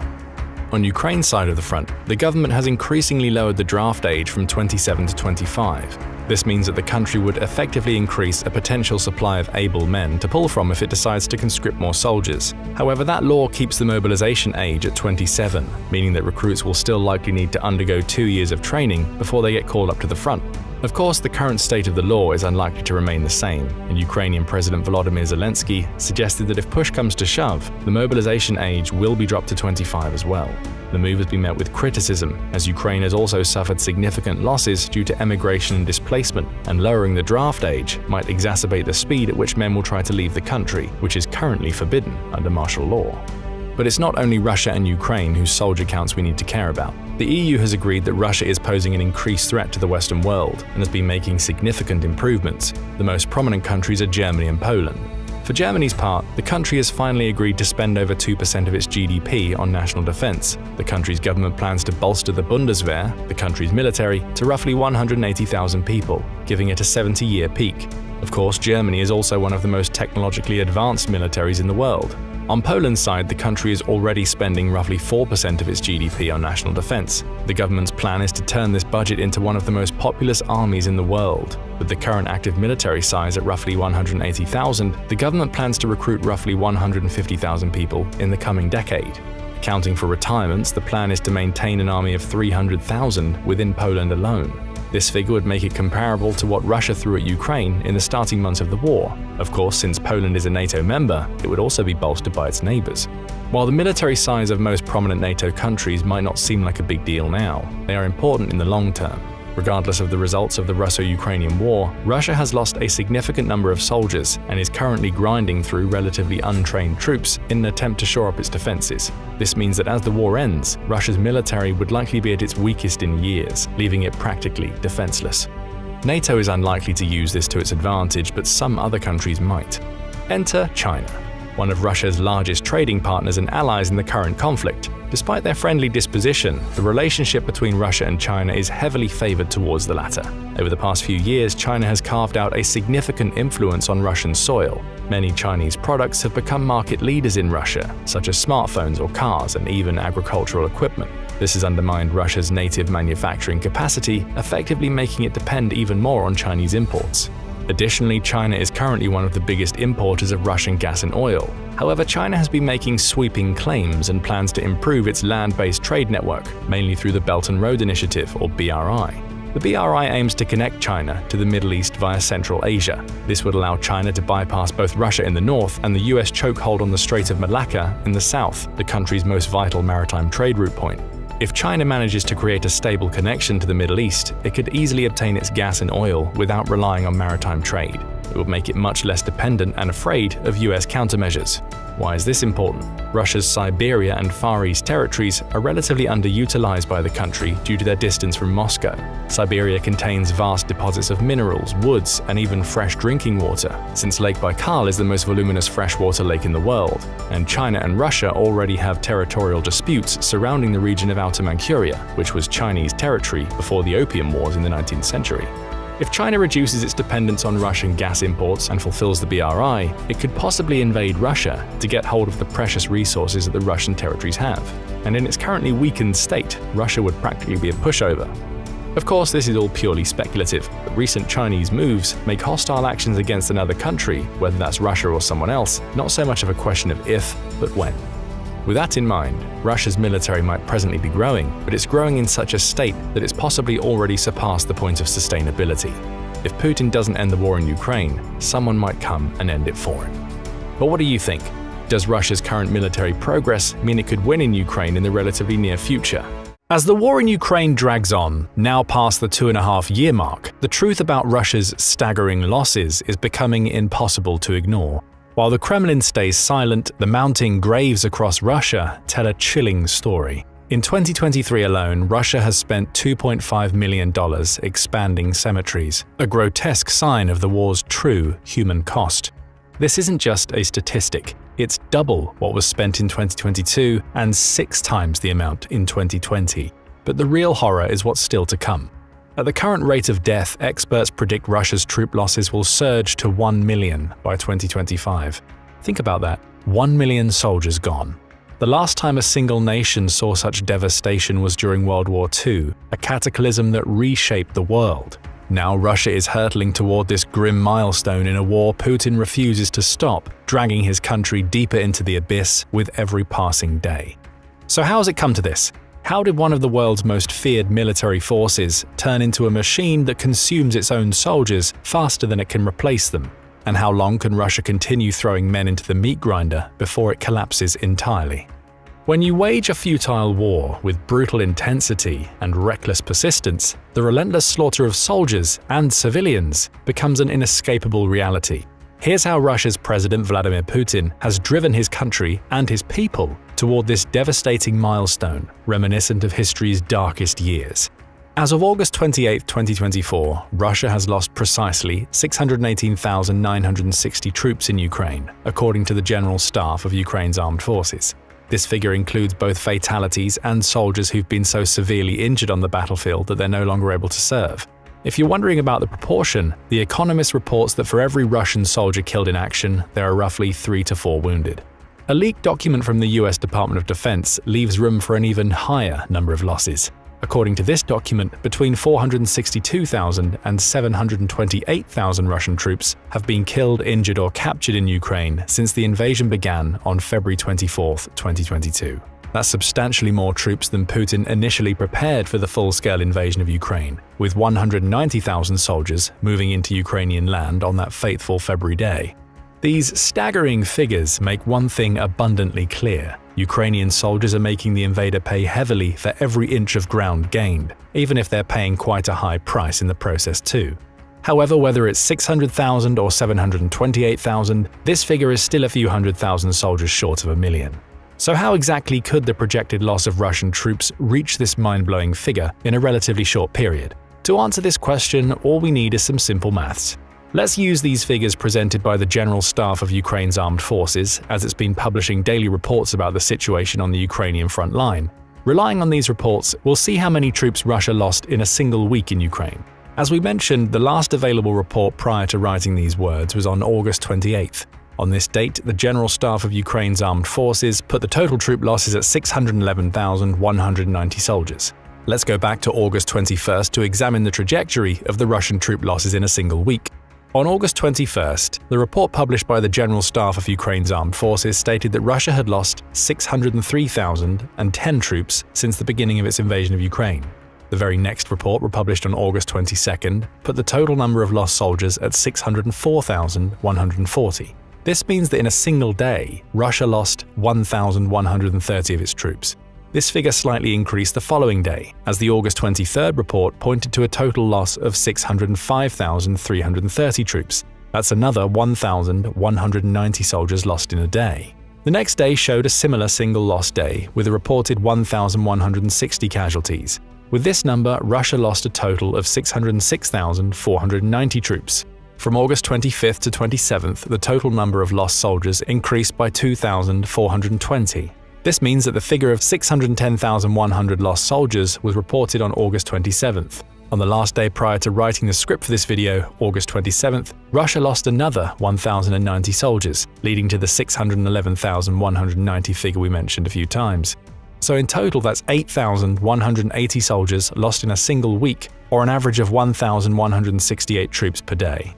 Now let's say this loss rate continues uninterrupted. At an average of 1,168 troops lost per day, the staggering figure of 1 million casualties would be reached within 332 days, on July 26, 2025. If we use the figures coming from the US Defense Department as a starting point and keep the same loss rate, it will only take Russia 232 days to have 1 million of its soldiers wiped from the battlefield. This gives us the grim milestone of April 17, 2025. That's pretty much on par with the predictions of various experts, including Michael Clarke, a British academic who specializes in defense studies. In his interview with Times Radio, a British digital radio station, Professor Clarke claimed that Russia's troop losses could even reach 1 million by the end of 2024, given how little Putin cares for the human cost of his devastating military campaign. The new Chief of the General Staff of the British Army, General Sir Roland Walker, has laid out even more pessimistic forecasts for the Russian troops. General Walker believes that Putin will sacrifice between 1.5 and 1.8 million people in total to achieve his military goals in Ukraine, which is seizing the 4 primary regions or oblasts: Donetsk, Kherson, Luhansk, and Zaporizhia. His exact words were, "At the current rate of attrition of dead and wounded, that puts Russia probably well north of 1.5 million casualties to take the 4 oblasts in Ukraine, with untold billions of lost equipment." He also pointed out the absurdity of such a colossal human cost for a strategic aim that increasingly seems both unreachable and irrational. As General Walker put it, there have got to be more things for Russia to worry about than losing the best part of 1.5 to 1.8 million people for a slice of Ukraine with the way the world is going. Unfortunately, as things currently stand, it doesn't seem like it. In fact, it seems that Russia isn't particularly worried about losing all these troops either, although to be fair, the numbers coming from the Kremlin tell a whole different story. The only time the Kremlin publicly acknowledged its troop casualties was in early 2023, and the figure reported was almost insulting in its inaccuracy. At the time, the Kremlin claimed a mere 6,000 Russian soldiers had been killed in Ukraine, a figure that starkly contrasted independent estimates suggesting numbers tens of thousands higher. The disconnect between the official Kremlin figures and the actual losses on the battlefield only deepens the sense of tragedy, as the true scale of human suffering remains hidden behind propaganda and misinformation. Luckily, some Russian independent media outlets have taken great risks to report more accurate figures. As soon as the shameful 6,000 figure came out, Mika Golubovsky, an editor with the now banned Media Zona, immediately disputed it. Closely working with BBC Russia and relying on new graves in Russian cemeteries and open-source information from official reports, newspaper, and social media, Media Zona reported that over 50,000 Russian troops had died in Ukraine. That's 8 times more than what the Kremlin had claimed. Despite the inherent danger of challenging the official narrative in Russia, Golubovsky and other journalists continued their brave reporting. On July 5, 2024, both Media Zona and another independent media outlet, Meduza, published that approximately 120,000 Russian troops had died since the start of the invasion. That's pretty much on par with the figure that the General Staff of Ukraine's armed forces reported at the time. The July 5th report from the staff put the total figure of killed and injured soldiers at 548,580. Using the deaths to injured ratio proposed by The Economist between 1:3 and 1:4, this suggests that between 109,716 and 137,145 Russian troops have been killed in action. Thanks to a slip-up from December 2023, it's safe to assume that Putin is well aware of the true scale of Russian troop losses, but he simply doesn't care. As Yevgenia Chirikova, an exiled Russian environmental activist, puts it, the growing number of killed and maimed on both sides does not bother Putin at all. Until Russian troops receive a tough rebuff in Ukraine, no changes will happen. But if Putin is so indifferent to this staggering human cost, why not just report it accurately?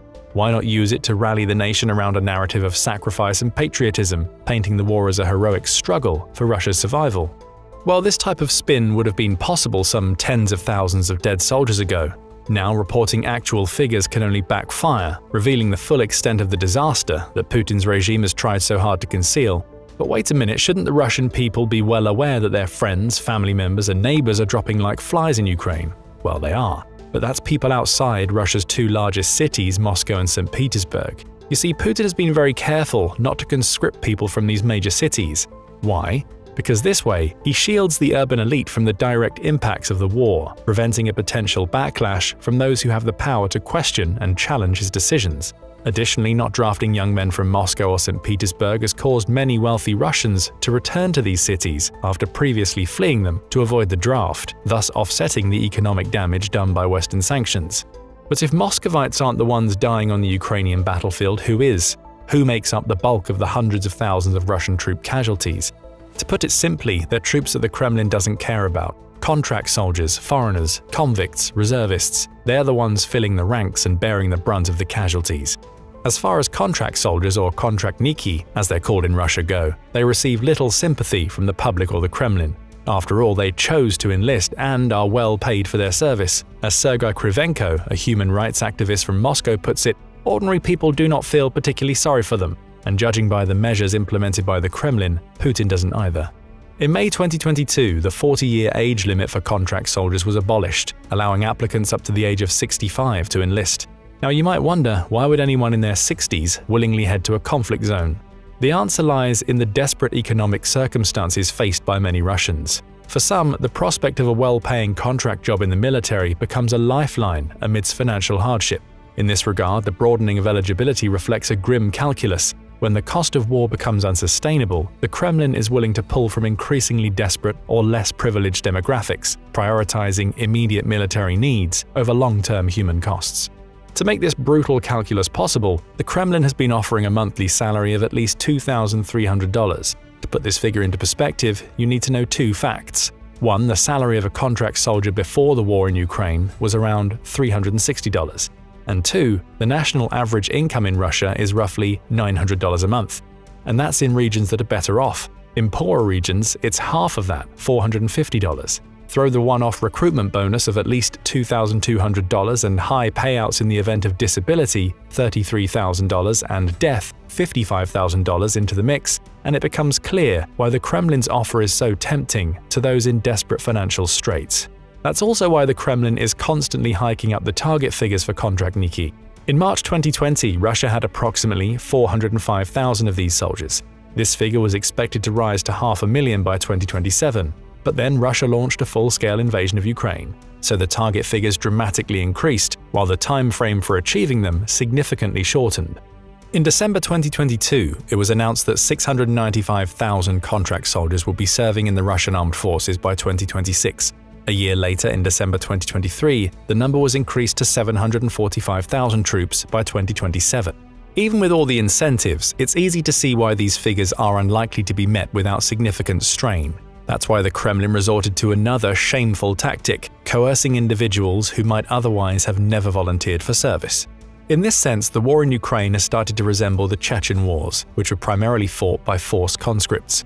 As Kravchenko puts it, these soldiers were sent to slaughter, which caused tension and backlash in society, even to the point of creating social movements. However, the Moscow elites are unlikely to launch any sort of social movements for the bulk of the troops coerced into conscription. Why? Because these are primarily made up of foreigners and convicts. According to numerous media reports, foreigners have been coerced to join the ranks of the Russian armed forces in one of three ways. First, they were deceived about the nature of their prospective employment. Second, they were promised Russian citizenship after only a year of service. Third, they were found guilty of breaking Russian law and given the choice between serving a prison sentence and serving in the war.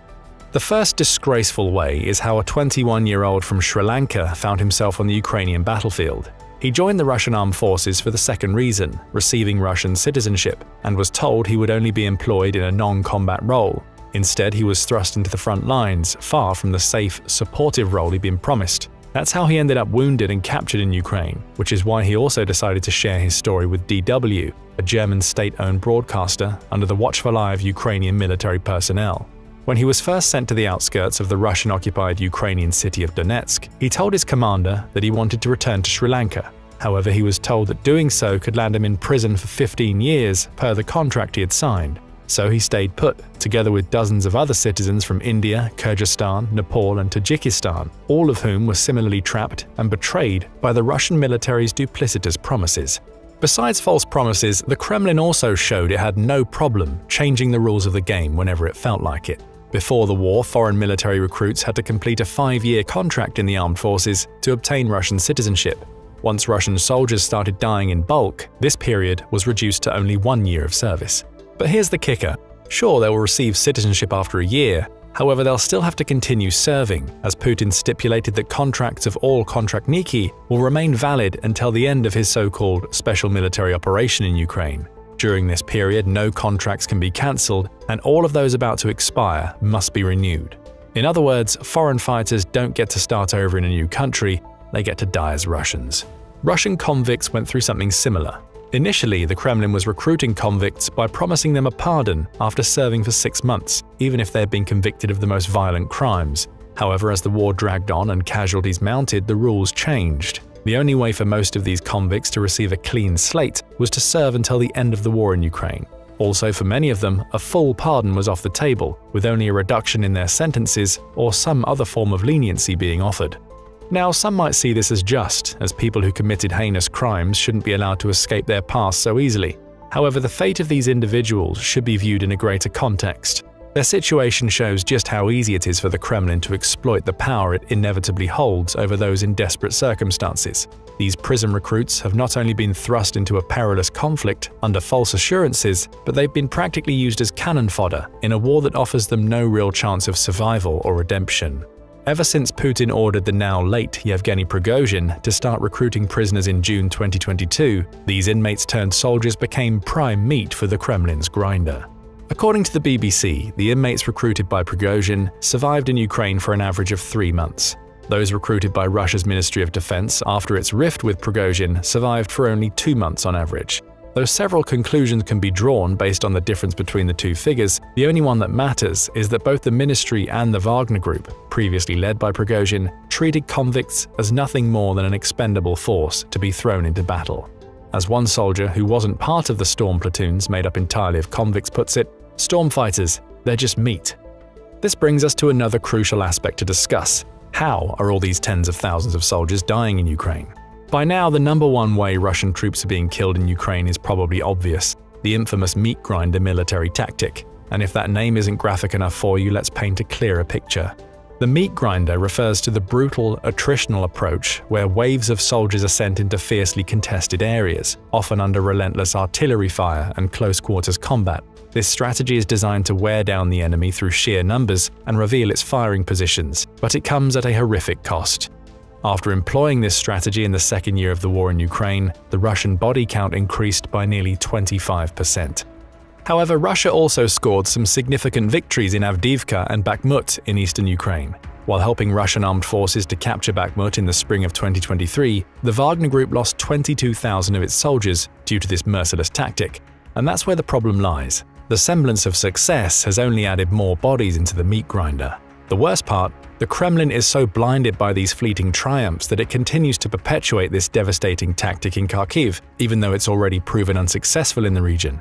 The meat grinder tactic also failed in the Battle of Vuhledar, which is still being waged in the Donetsk region of Ukraine. According to the Institute for the Study of War, these ineffective human wave-style frontal assaults have been unsuccessful in the city due to challenging terrain, a lack of combat power, and failure to surprise Ukrainian forces. From this quote alone, two more elements that have been sowing death among the Russian troops become apparent: the lack of combat power and the mighty Ukrainian forces. As far as the first element goes, there have been numerous reports that Russian troops are sent to the front with insufficient training and equipment, and that's putting it lightly. The BBC reports that some of the prisoners recruited for the war in Ukraine had to beg their relatives to buy them proper uniforms and boots. And if the Russian military can't provide something as basic as adequate gear for its troops, it's hardly surprising that they are woefully equipped with inadequate weapons and munitions. According to Vladimir Grubnik, a Russian war supporter and blogger, many soldiers were sent to combat with rifles unsuitable for modern warfare. Others received broken rifles, which can't be either repaired or replaced. Throw the lack of a proper kit and medical supplies into the mix, and you'll understand the shock in Grubnik's words. What a foot soldier should do on the front line without a first aid kit, a spade to dig a trench, and with a broken rifle is a big mystery. You might recall the famous quote, "Wars may be fought with weapons, but they are won by men."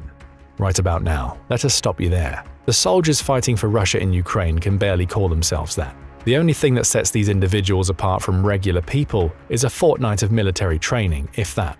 There are no professional and highly skilled soldiers fighting for their country anymore. No, they're already dead. Now there are only poorly trained individuals recruited with a single goal in mind: to send as many soldiers to the front line as quickly as possible. And what will happen to those soldiers at the front line? That isn't Putin's concern. His only concern is the figures that he can use to boast about Russia's might, but the world sees right through this propaganda. In a statement released on July 12, 2024, the UK Ministry of Defence slammed this approach as ineffective. The statement said, "Although this new approach has increased pressure on the front lines, an effective Ukrainian defence and a lack of Russian training reduces Russia's ability to exploit any tactical successes despite attempting to stretch the front line further." Again, there's the crucial element that has led to many Russian soldiers perishing: an effective Ukrainian defense. Ever since Kyiv didn't fall in a matter of days as initially predicted, one thing became abundantly clear: Ukrainians aren't going down without a fight. And let us tell you, they might be sacrificing a lot, but they're also taking numerous Russian soldiers with them. Telegram, the messaging platform prevalent in Russia, is often flooded by desperate accounts of the surviving Russians about how their units are being terrorized by Ukrainian drones, machine guns, and artillery. However, the Kremlin is known to adapt and overcome, and recently it came up with a new idea of how to locate and neutralize Ukrainian forces, showering them with fire. And to no surprise, this approach involves sacrificing more soldiers. But this time it's not waves of soldiers being sent in to overwhelm a specific position. This time, small detachments of troops are dismounting from their vehicles and advancing on foot toward the Ukrainian firing position. And no, this isn't some kind of Mission Impossible approach, where precision and stealth rule the day. Instead, these soldiers are relentlessly pushed forward to essentially be sacrificed in an effort to locate the Ukrainian firing positions and hit them with artillery. Now, Russia might have substantially more citizens in Ukraine, but it still can't keep up this horrific strategy forever. The staggering loss of life and the constant need for fresh recruits are taking a toll, revealing the limits of a strategy built on sacrifice and brutality. For now, the Kremlin is effortlessly feeding the meat grinder with fresh meat on a regular basis, recruiting up to 30,000 new soldiers a month. But soon the pool of available recruits will dwindle, and the brutal reality of the conflict will come crashing down, leaving the Kremlin to grapple with the consequences of its unrelenting and deadly tactics. Putin is seemingly well aware of this fact, which is why the Russian armed forces are pushing quite hard to make real progress before they run out of time. But the lack of troops isn't the only thing holding them back. The Russian armed forces have also tried to apply pressure everywhere all at once during their summer offensive, causing them to stretch their resources thin and fail to achieve any sustained gains. In a month or two, the weather will also join the fray, further complicating their efforts. Once the heavy rain starts and the ground gets wet, the muddy terrain will become treacherous for both infantry and vehicles. This will not only hamper movement, but also make it difficult to execute any effective combat operation, which the Russians struggle to do even without the rain. And of course, there's always the fact that Russia is gradually plateauing its arms production, leaving the military with fewer resources to replace destroyed munitions and equipment. The relentless pace of the war in Ukraine, combined with sanctions and production bottlenecks, means that the Kremlin's war machine isn't as self-sustaining as it once was. The front lines are practically eating through military stockpiles faster than they can be replenished, forcing Russia into a dangerous reliance on outdated, Soviet-era weaponry and fragile foreign supply chains from China, North Korea, and Iran. In other words, Russia isn't only running out of soldiers, it's running out of everything. No matter how many men Putin throws into the fire, the war is bleeding the country dry. Still, the troop losses are undoubtedly the most tragic and horrifying reality of all. Each new conscript is sent to the front with less training, fewer supplies, and dwindling hope. Russia's war machine, once feared, now consumes its own people faster than it can replace them. These soldiers aren't just losing battles, they're being swallowed whole by a war that has no end in sight. And the most terrifying part, as more lives are sacrificed, nearing the 1 million mark, the Kremlin continues to push forward, turning a blind eye to the devastation and leaving nothing but a wasteland of broken men and shattered families in its wake. But what is your stance on these soldiers? Do you see them as victims of a ruthless regime or mere instruments of war, complicit in their own destruction? And when do you see the 1 million troop mark being passed? By the end of 2024 or sometime during 2025? Russia's T-90 tank is supposed to be one of the jewels in the country's ground-based forces. President Vladimir Putin has hailed it as the best tank in the world, and, when used appropriately, it should provide Russia with a clear advantage over Ukraine and its limited tank options. However, over the last 2.5 years, we've seen Russia using its T-90 sparingly, if at all, and when it does, it's losing the tanks heavily. Over 100 of them, in fact. All of which brings us to the simple question, why? Not only why is Russia losing so many T-90s, but why has it been so slow to deploy them? And why, once the tanks were in the field, has Russia failed to gain a significant advantage from them? We'll answer all of those questions in this video, though we'll start by answering another. What makes the T-90 supposedly so special? After all, March 2024 saw Russia receive a new batch of the T-90 from Rostec, the state's main defense and aerospace conglomerate, suggesting it still holds the tank in high regard. Just a month prior to that delivery, Putin stood in front of a crowd during a trip to Orol-Govonzavod and lauded it as the world's best tank, while simultaneously calling on his country to develop even more advanced fighting vehicles. A mixed message suggesting that Russia sees weakness in its flagship tank, though Putin attempted to convey confidence during the statement. T-90 is the best tank in the world without any exaggeration, he told onlookers. Our tank men and the adversary recognize it as the best in the world. Perhaps Putin has a point. Entered into service in 1992, the T-90 main battle tank, or MBT, was designed and built by Orol-Govonzavod, the company to which Putin gave his speech, and is crewed by 3 people. The tank is a behemoth measuring 31.2 feet long and 12.4 feet high, meaning it towers over any soldiers who are unfortunate enough to come across it on the battlefield. The tank itself builds upon the designs of Russia's Soviet-era T-series, though it's reported to offer greater mobility, more protection, and far stronger firepower than those older tanks.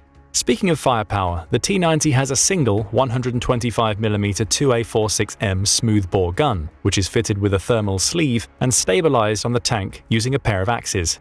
The thermal sleeve improves the gun's lifespan as it regulates the barrel's temperature during firing, preventing the thermal expansion that can lead to warping, inaccuracies, and misfires. The gun is also well designed, with its tube being replaceable without the crew having to dismantle the entire turret, enabling rapid repairs when in the field. Add versatility into the mix. The 2A46M can fire high explosive fragmentation, armor-piercing, discarding sabot, and high explosive anti-tank rounds, and you get a gun that can be adapted to confront almost any situation the T-90 faces on the ground. Then there's the 9M11 Reflex anti-tank guided missile system built into the T-90. That missile system has a range between 328 and 13,123 feet, making it suitable for firing on opposition tanks at short or medium range. It's also fast. It takes just 11.7 seconds to reach its maximum speed of 13,120 feet, meaning the missile can travel at speeds faster than 1,000 feet per second. The 9M119 comes into its own when used against tanks that have explosive reactive armor, or ERA, which is designed to withstand kinetic rounds and the high-explosive anti-tank rounds fired from the T-90's main gun. In other words, if the gun won't do it, the T-90 can send a missile to get the job done. Each missile weighs 51.5 pounds, with the missile system even capable of targeting low-flying and relatively slow-moving aerial targets such as helicopters. The hollow charge warhead is extremely damaging, with the missile also being loaded with a laser beam riding guidance system to help it reach its target. Again, we see versatility, meaning the T-90 is packed with weaponry that should, in theory, allow it to tackle both ground-based and aerial targets. Add a 12.7mm air defense machine gun and a 7.62mm coaxial PKT machine gun to the mix, and the three-person crew has a lot of options when it comes to firing on the enemy. Of course, these options would mean little without adequate protection. A tank is a slow-moving target, even if it packs a big punch, so Russia had to ensure the T-90 was capable of standing up to enemy firepower. A combination of the previously mentioned ERA and conventional armor plating make up the bulk of the T-90's protection. The Storer-1 defensive suite adds to this armor, is designed to offer early warning systems and help to conceal the T-90 when it's under threat of attack. Features of this suite include a laser warning system that uses 4 receivers to inform the crew of incoming threats. An infrared jammer can help to disrupt weaponry that's on course to strike the T-90s, and the Storer-1 even has a grenade discharging system. Rather than being used to attack the enemy, that system generates an aerosol screen intended to shield the T-90 from vision. All of this is controlled with a computerized system. On the maneuverability front, the T-90 comes with an 840 horsepower 4-stroke V12 piston engine fueled by a combination of diesel and either benzene or kerosene. It carries several fuel tanks, which are armor-plated and combined to hold up to 351 gallons of fuel. But perhaps the most interesting feature is its snorkel system. Designed for deep riding, the system can be activated within 20 minutes and allows the tank to ford 16.4 feet of water as long as it's loaded with the appropriate equipment. So the T-90, when looking at its specifications alone, is an impressive piece of equipment. Several other countries certainly seem to think so. The Indian Army started ordering T-90s from Russia in 2004, rechristening the tank as the Bhishma in the process. According to Army Technology, India has purchased 300 T-90s from Russia and currently operates 1,100 of the tanks, with the rest having been built internally using parts provided by the Russian military. Algeria is also a regular buyer of the tank, as shown by a March 2006 order for 180 of them. Uganda has at least 44 T-90s, with Saudi Arabia also buying 150 of the tanks in September 2009.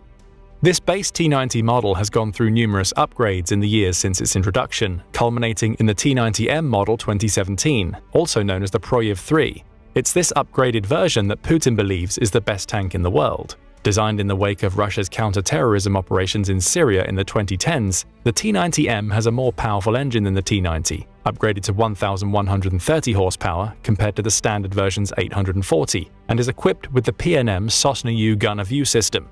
This gives the T-90M all-weather capabilities, while improving its targeting tracking.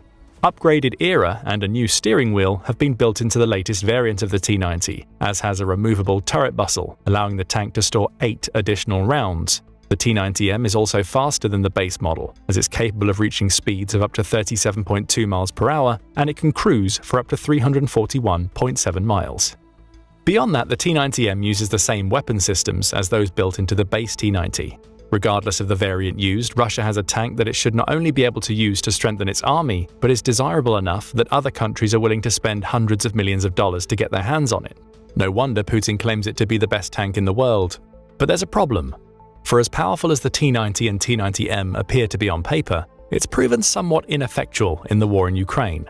So ineffectual, in fact, that Russia has lost far more of them than it could have ever anticipated.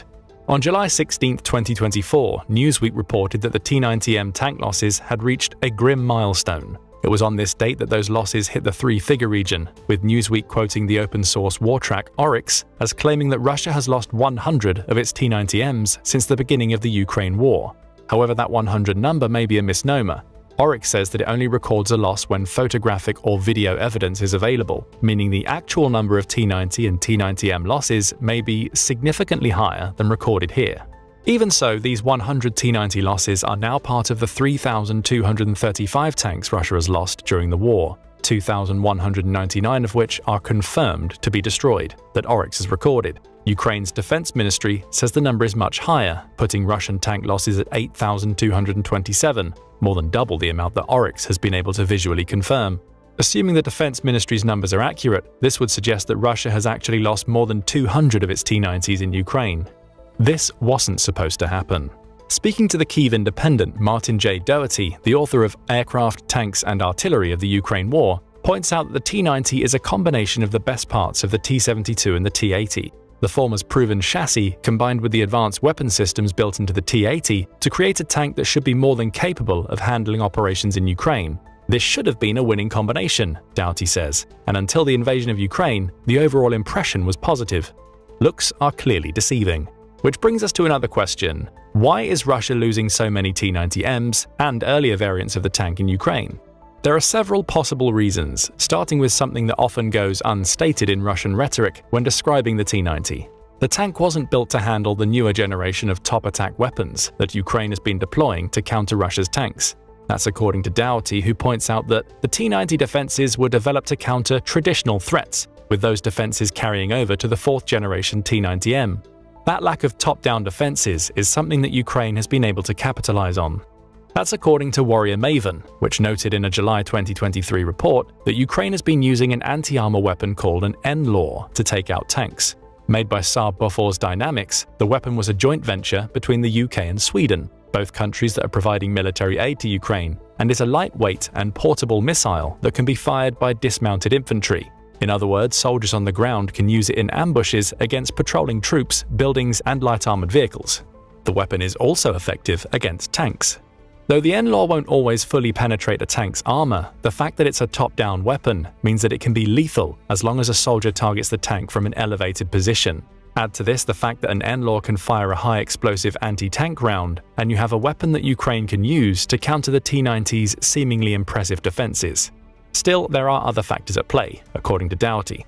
One that goes underreported, yet plagues the entire Russian army, is the issue of poorly trained crews. Remember that the T-90M requires a crew of 3 highly trained soldiers if it's to be used effectively. However, several encounters between Russian and Ukrainian forces have shown the Russians to be tactically inept. For instance, February 2023 saw Russia attempt to take the town of Volodar, which sits about 93 miles southwest of Bakhmut. That offensive resulted in Russian soldiers fleeing, leaving behind over 30 armored vehicles. Reporting on the incident, the Institute for the Study of War says that footage of Russia's assault demonstrated highly dysfunctional tactics, suggesting that the personnel deployed were not only poorly trained, but were operating under poor command. Russia has been attempted to overcome these training issues by simply throwing more soldiers at its assaults. The tactic has worked on several occasions, but it also means that Russia absorbs massive losses, both in people and equipment, in the process. The T-90M is increasingly becoming a victim of that approach. As Doughty points out, losses can also be attributed to mishandling by inept commanders. So some of the T-90M losses can be put down to Ukraine countering them with weapons for which the tank's defenses weren't designed. Others are a result of tactical ineptness. Commanders aren't using the tanks correctly, and at least some are likely being crewed by soldiers who have inadequate training. But there are other reasons why T-90M losses are increasing, one of which is extremely logical. It's sending more of the tanks into the battlefield. Writing for Forbes in October 2023, military expert David Axe points out that Russia's heavy T-90M losses may not be the good news it appears to be for Ukraine. Instead, he argues, it's a sign that Russia has been increasing the numbers of its flagship tanks in Ukraine, suggesting that its production is increasing to the point where it believes it's able to replenish the tanks quickly. In other words, Russia is willing to risk its T-90s because it has more in reserve than it did at the beginning of the war. Axe argues that the tank's manufacturers, Orel-Vagonzavod, have had time to manufacture several hundred more T-90 variants since the Ukraine war began, and he uses increased losses as evidence. Look closely, says Axe, as he points out that Russia's losses of its Soviet-era T-62s peaked in October 2022. That was followed by a peak in losses of its T-80s in June 2023, followed by the peak we're now seeing in T-90 losses. The argument is that Russia relied so heavily on its older tanks during the early stages of the war to give itself more time to manufacture the more dangerous T-90. Now it has sufficient numbers, it's deploying more of its modern tanks, which means it'll naturally lose more of those tanks. Is that really the case? Axe says it all depends on how many T-90Ms Russia is producing, with numbers varying depending on the source. For instance, Bulgarian military reported in January 2024 that Russia is taking delivery of 130 T-90M tanks annually as of the end of 2023. That would suggest production is approximately matching the number of T-90M losses in Ukraine, as reported by Oryx. However, the outlet also notes that this is the same as the number of T-90Ms being produced before the war, and that it's possible that Russia is actually making fewer than 130. The International Institute for Strategic Studies, or IISS, digs deeper. In June 2024, the IISS published an article in which it outlined quarterly deliveries of the T-90M to Russia. It suggests that at least 13 batches of the tanks have been built since February 2022, with each of those batches containing between 11 and 15 tanks. All told, this would amount to at least 231 T-90Ms having been built between April 2020 and May 2024, up to a potential maximum of 267 during the period. How does that stack up to the 130 per year estimate? Looking at IISS's 2023 figures, we can see Russia took delivery of at least 11 T-90Ms in January. A further 11 arrived in May, with 2 more deliveries of 11 each in July and October. December saw 2 deliveries, one of around 15 and another assumed to be 11 tanks. That adds up to 70 tanks, 50 fewer than the 130 per year Russia was making before the war.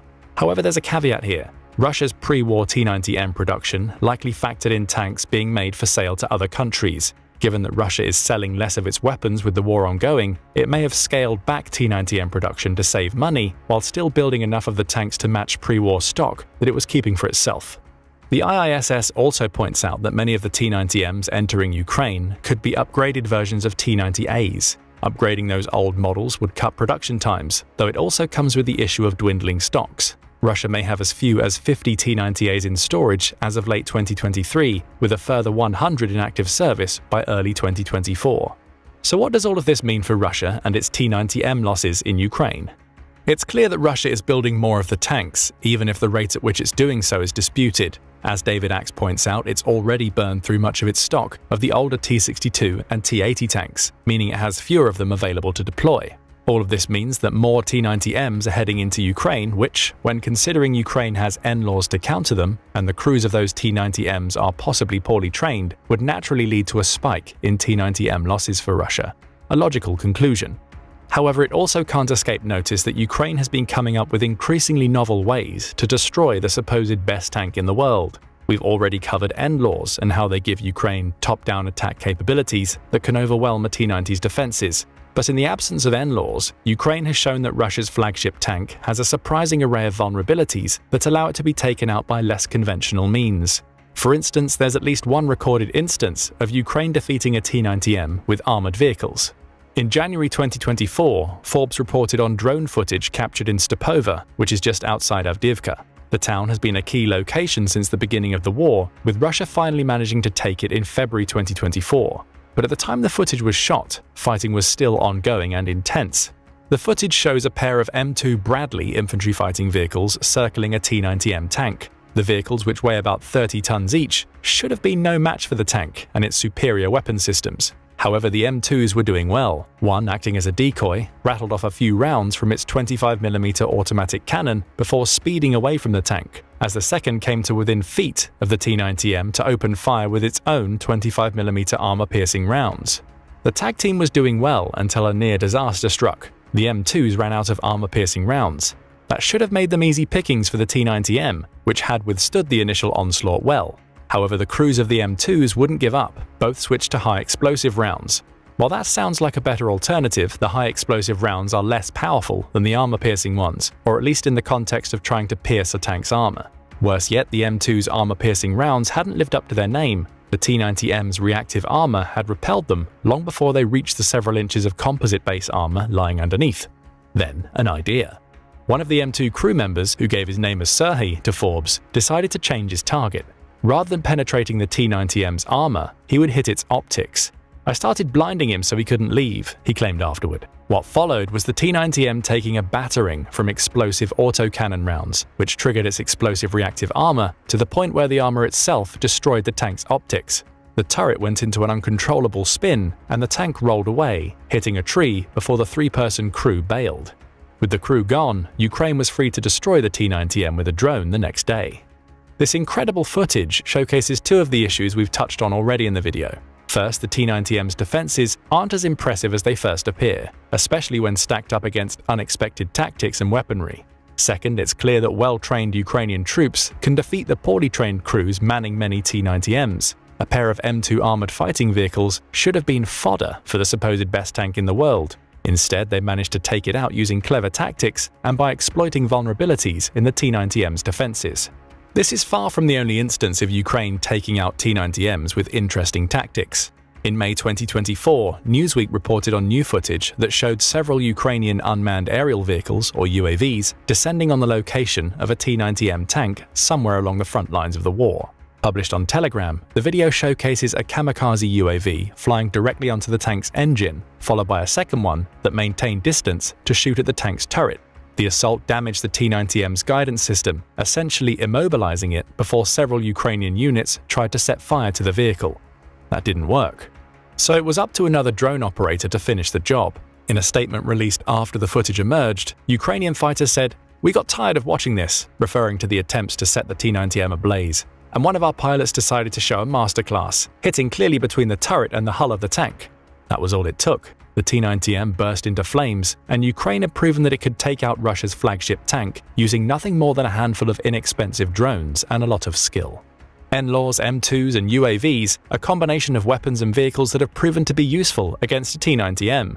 In the case of two of those weapons, the NLAWs and UAVs, Ukraine has shown that the best tank in the world isn't fit for purpose in a modern war. At least it's not as dominating as Russia believed it would be, as its defenses fail to account for innovation that allows it to be hit from the top. As for the victory using M2s, Ukraine has showcased that several of Russia's T-90M losses come from the tank crews not having tactical nous needed to take on the better-trained Ukrainian enemies. And then there are the T-90Ms that Russia has lost simply because their crews have abandoned their positions. 2 months after Ukraine took out a T-90M using nothing but UAVs, the Kyiv Post published a report that soldiers from the country's Hunter Brigade had managed to capture a fully working T-90M. Wolverine tankers from the Hunting Brigade, named after Oleska Dovbush, on one of the sectors where soldiers perform combat tasks, managed to capture a tank in practically full-up working condition, a report stated after the capture. The report also provided photographs of what it claimed was a large-scale assault by Russia that descended into a complete fiasco. That fiasco resulted in the T-90M either being abandoned or somehow left uncrewed, allowing a member of the Ukrainian Hunter Brigade to simply sneak up, jump inside, and drive it back to Ukraine's position. That was in addition to the capture of a T-80 and a BMP-2 armored fighting vehicle, both of which were also captured and driven back. The report concluded with a chilling message. Now these trophies will mercilessly destroy their previous owners. Again, we can only put this incident down to the inadequate training cited earlier in the video, combined with poor command, as a combination of both would have led to the fiasco.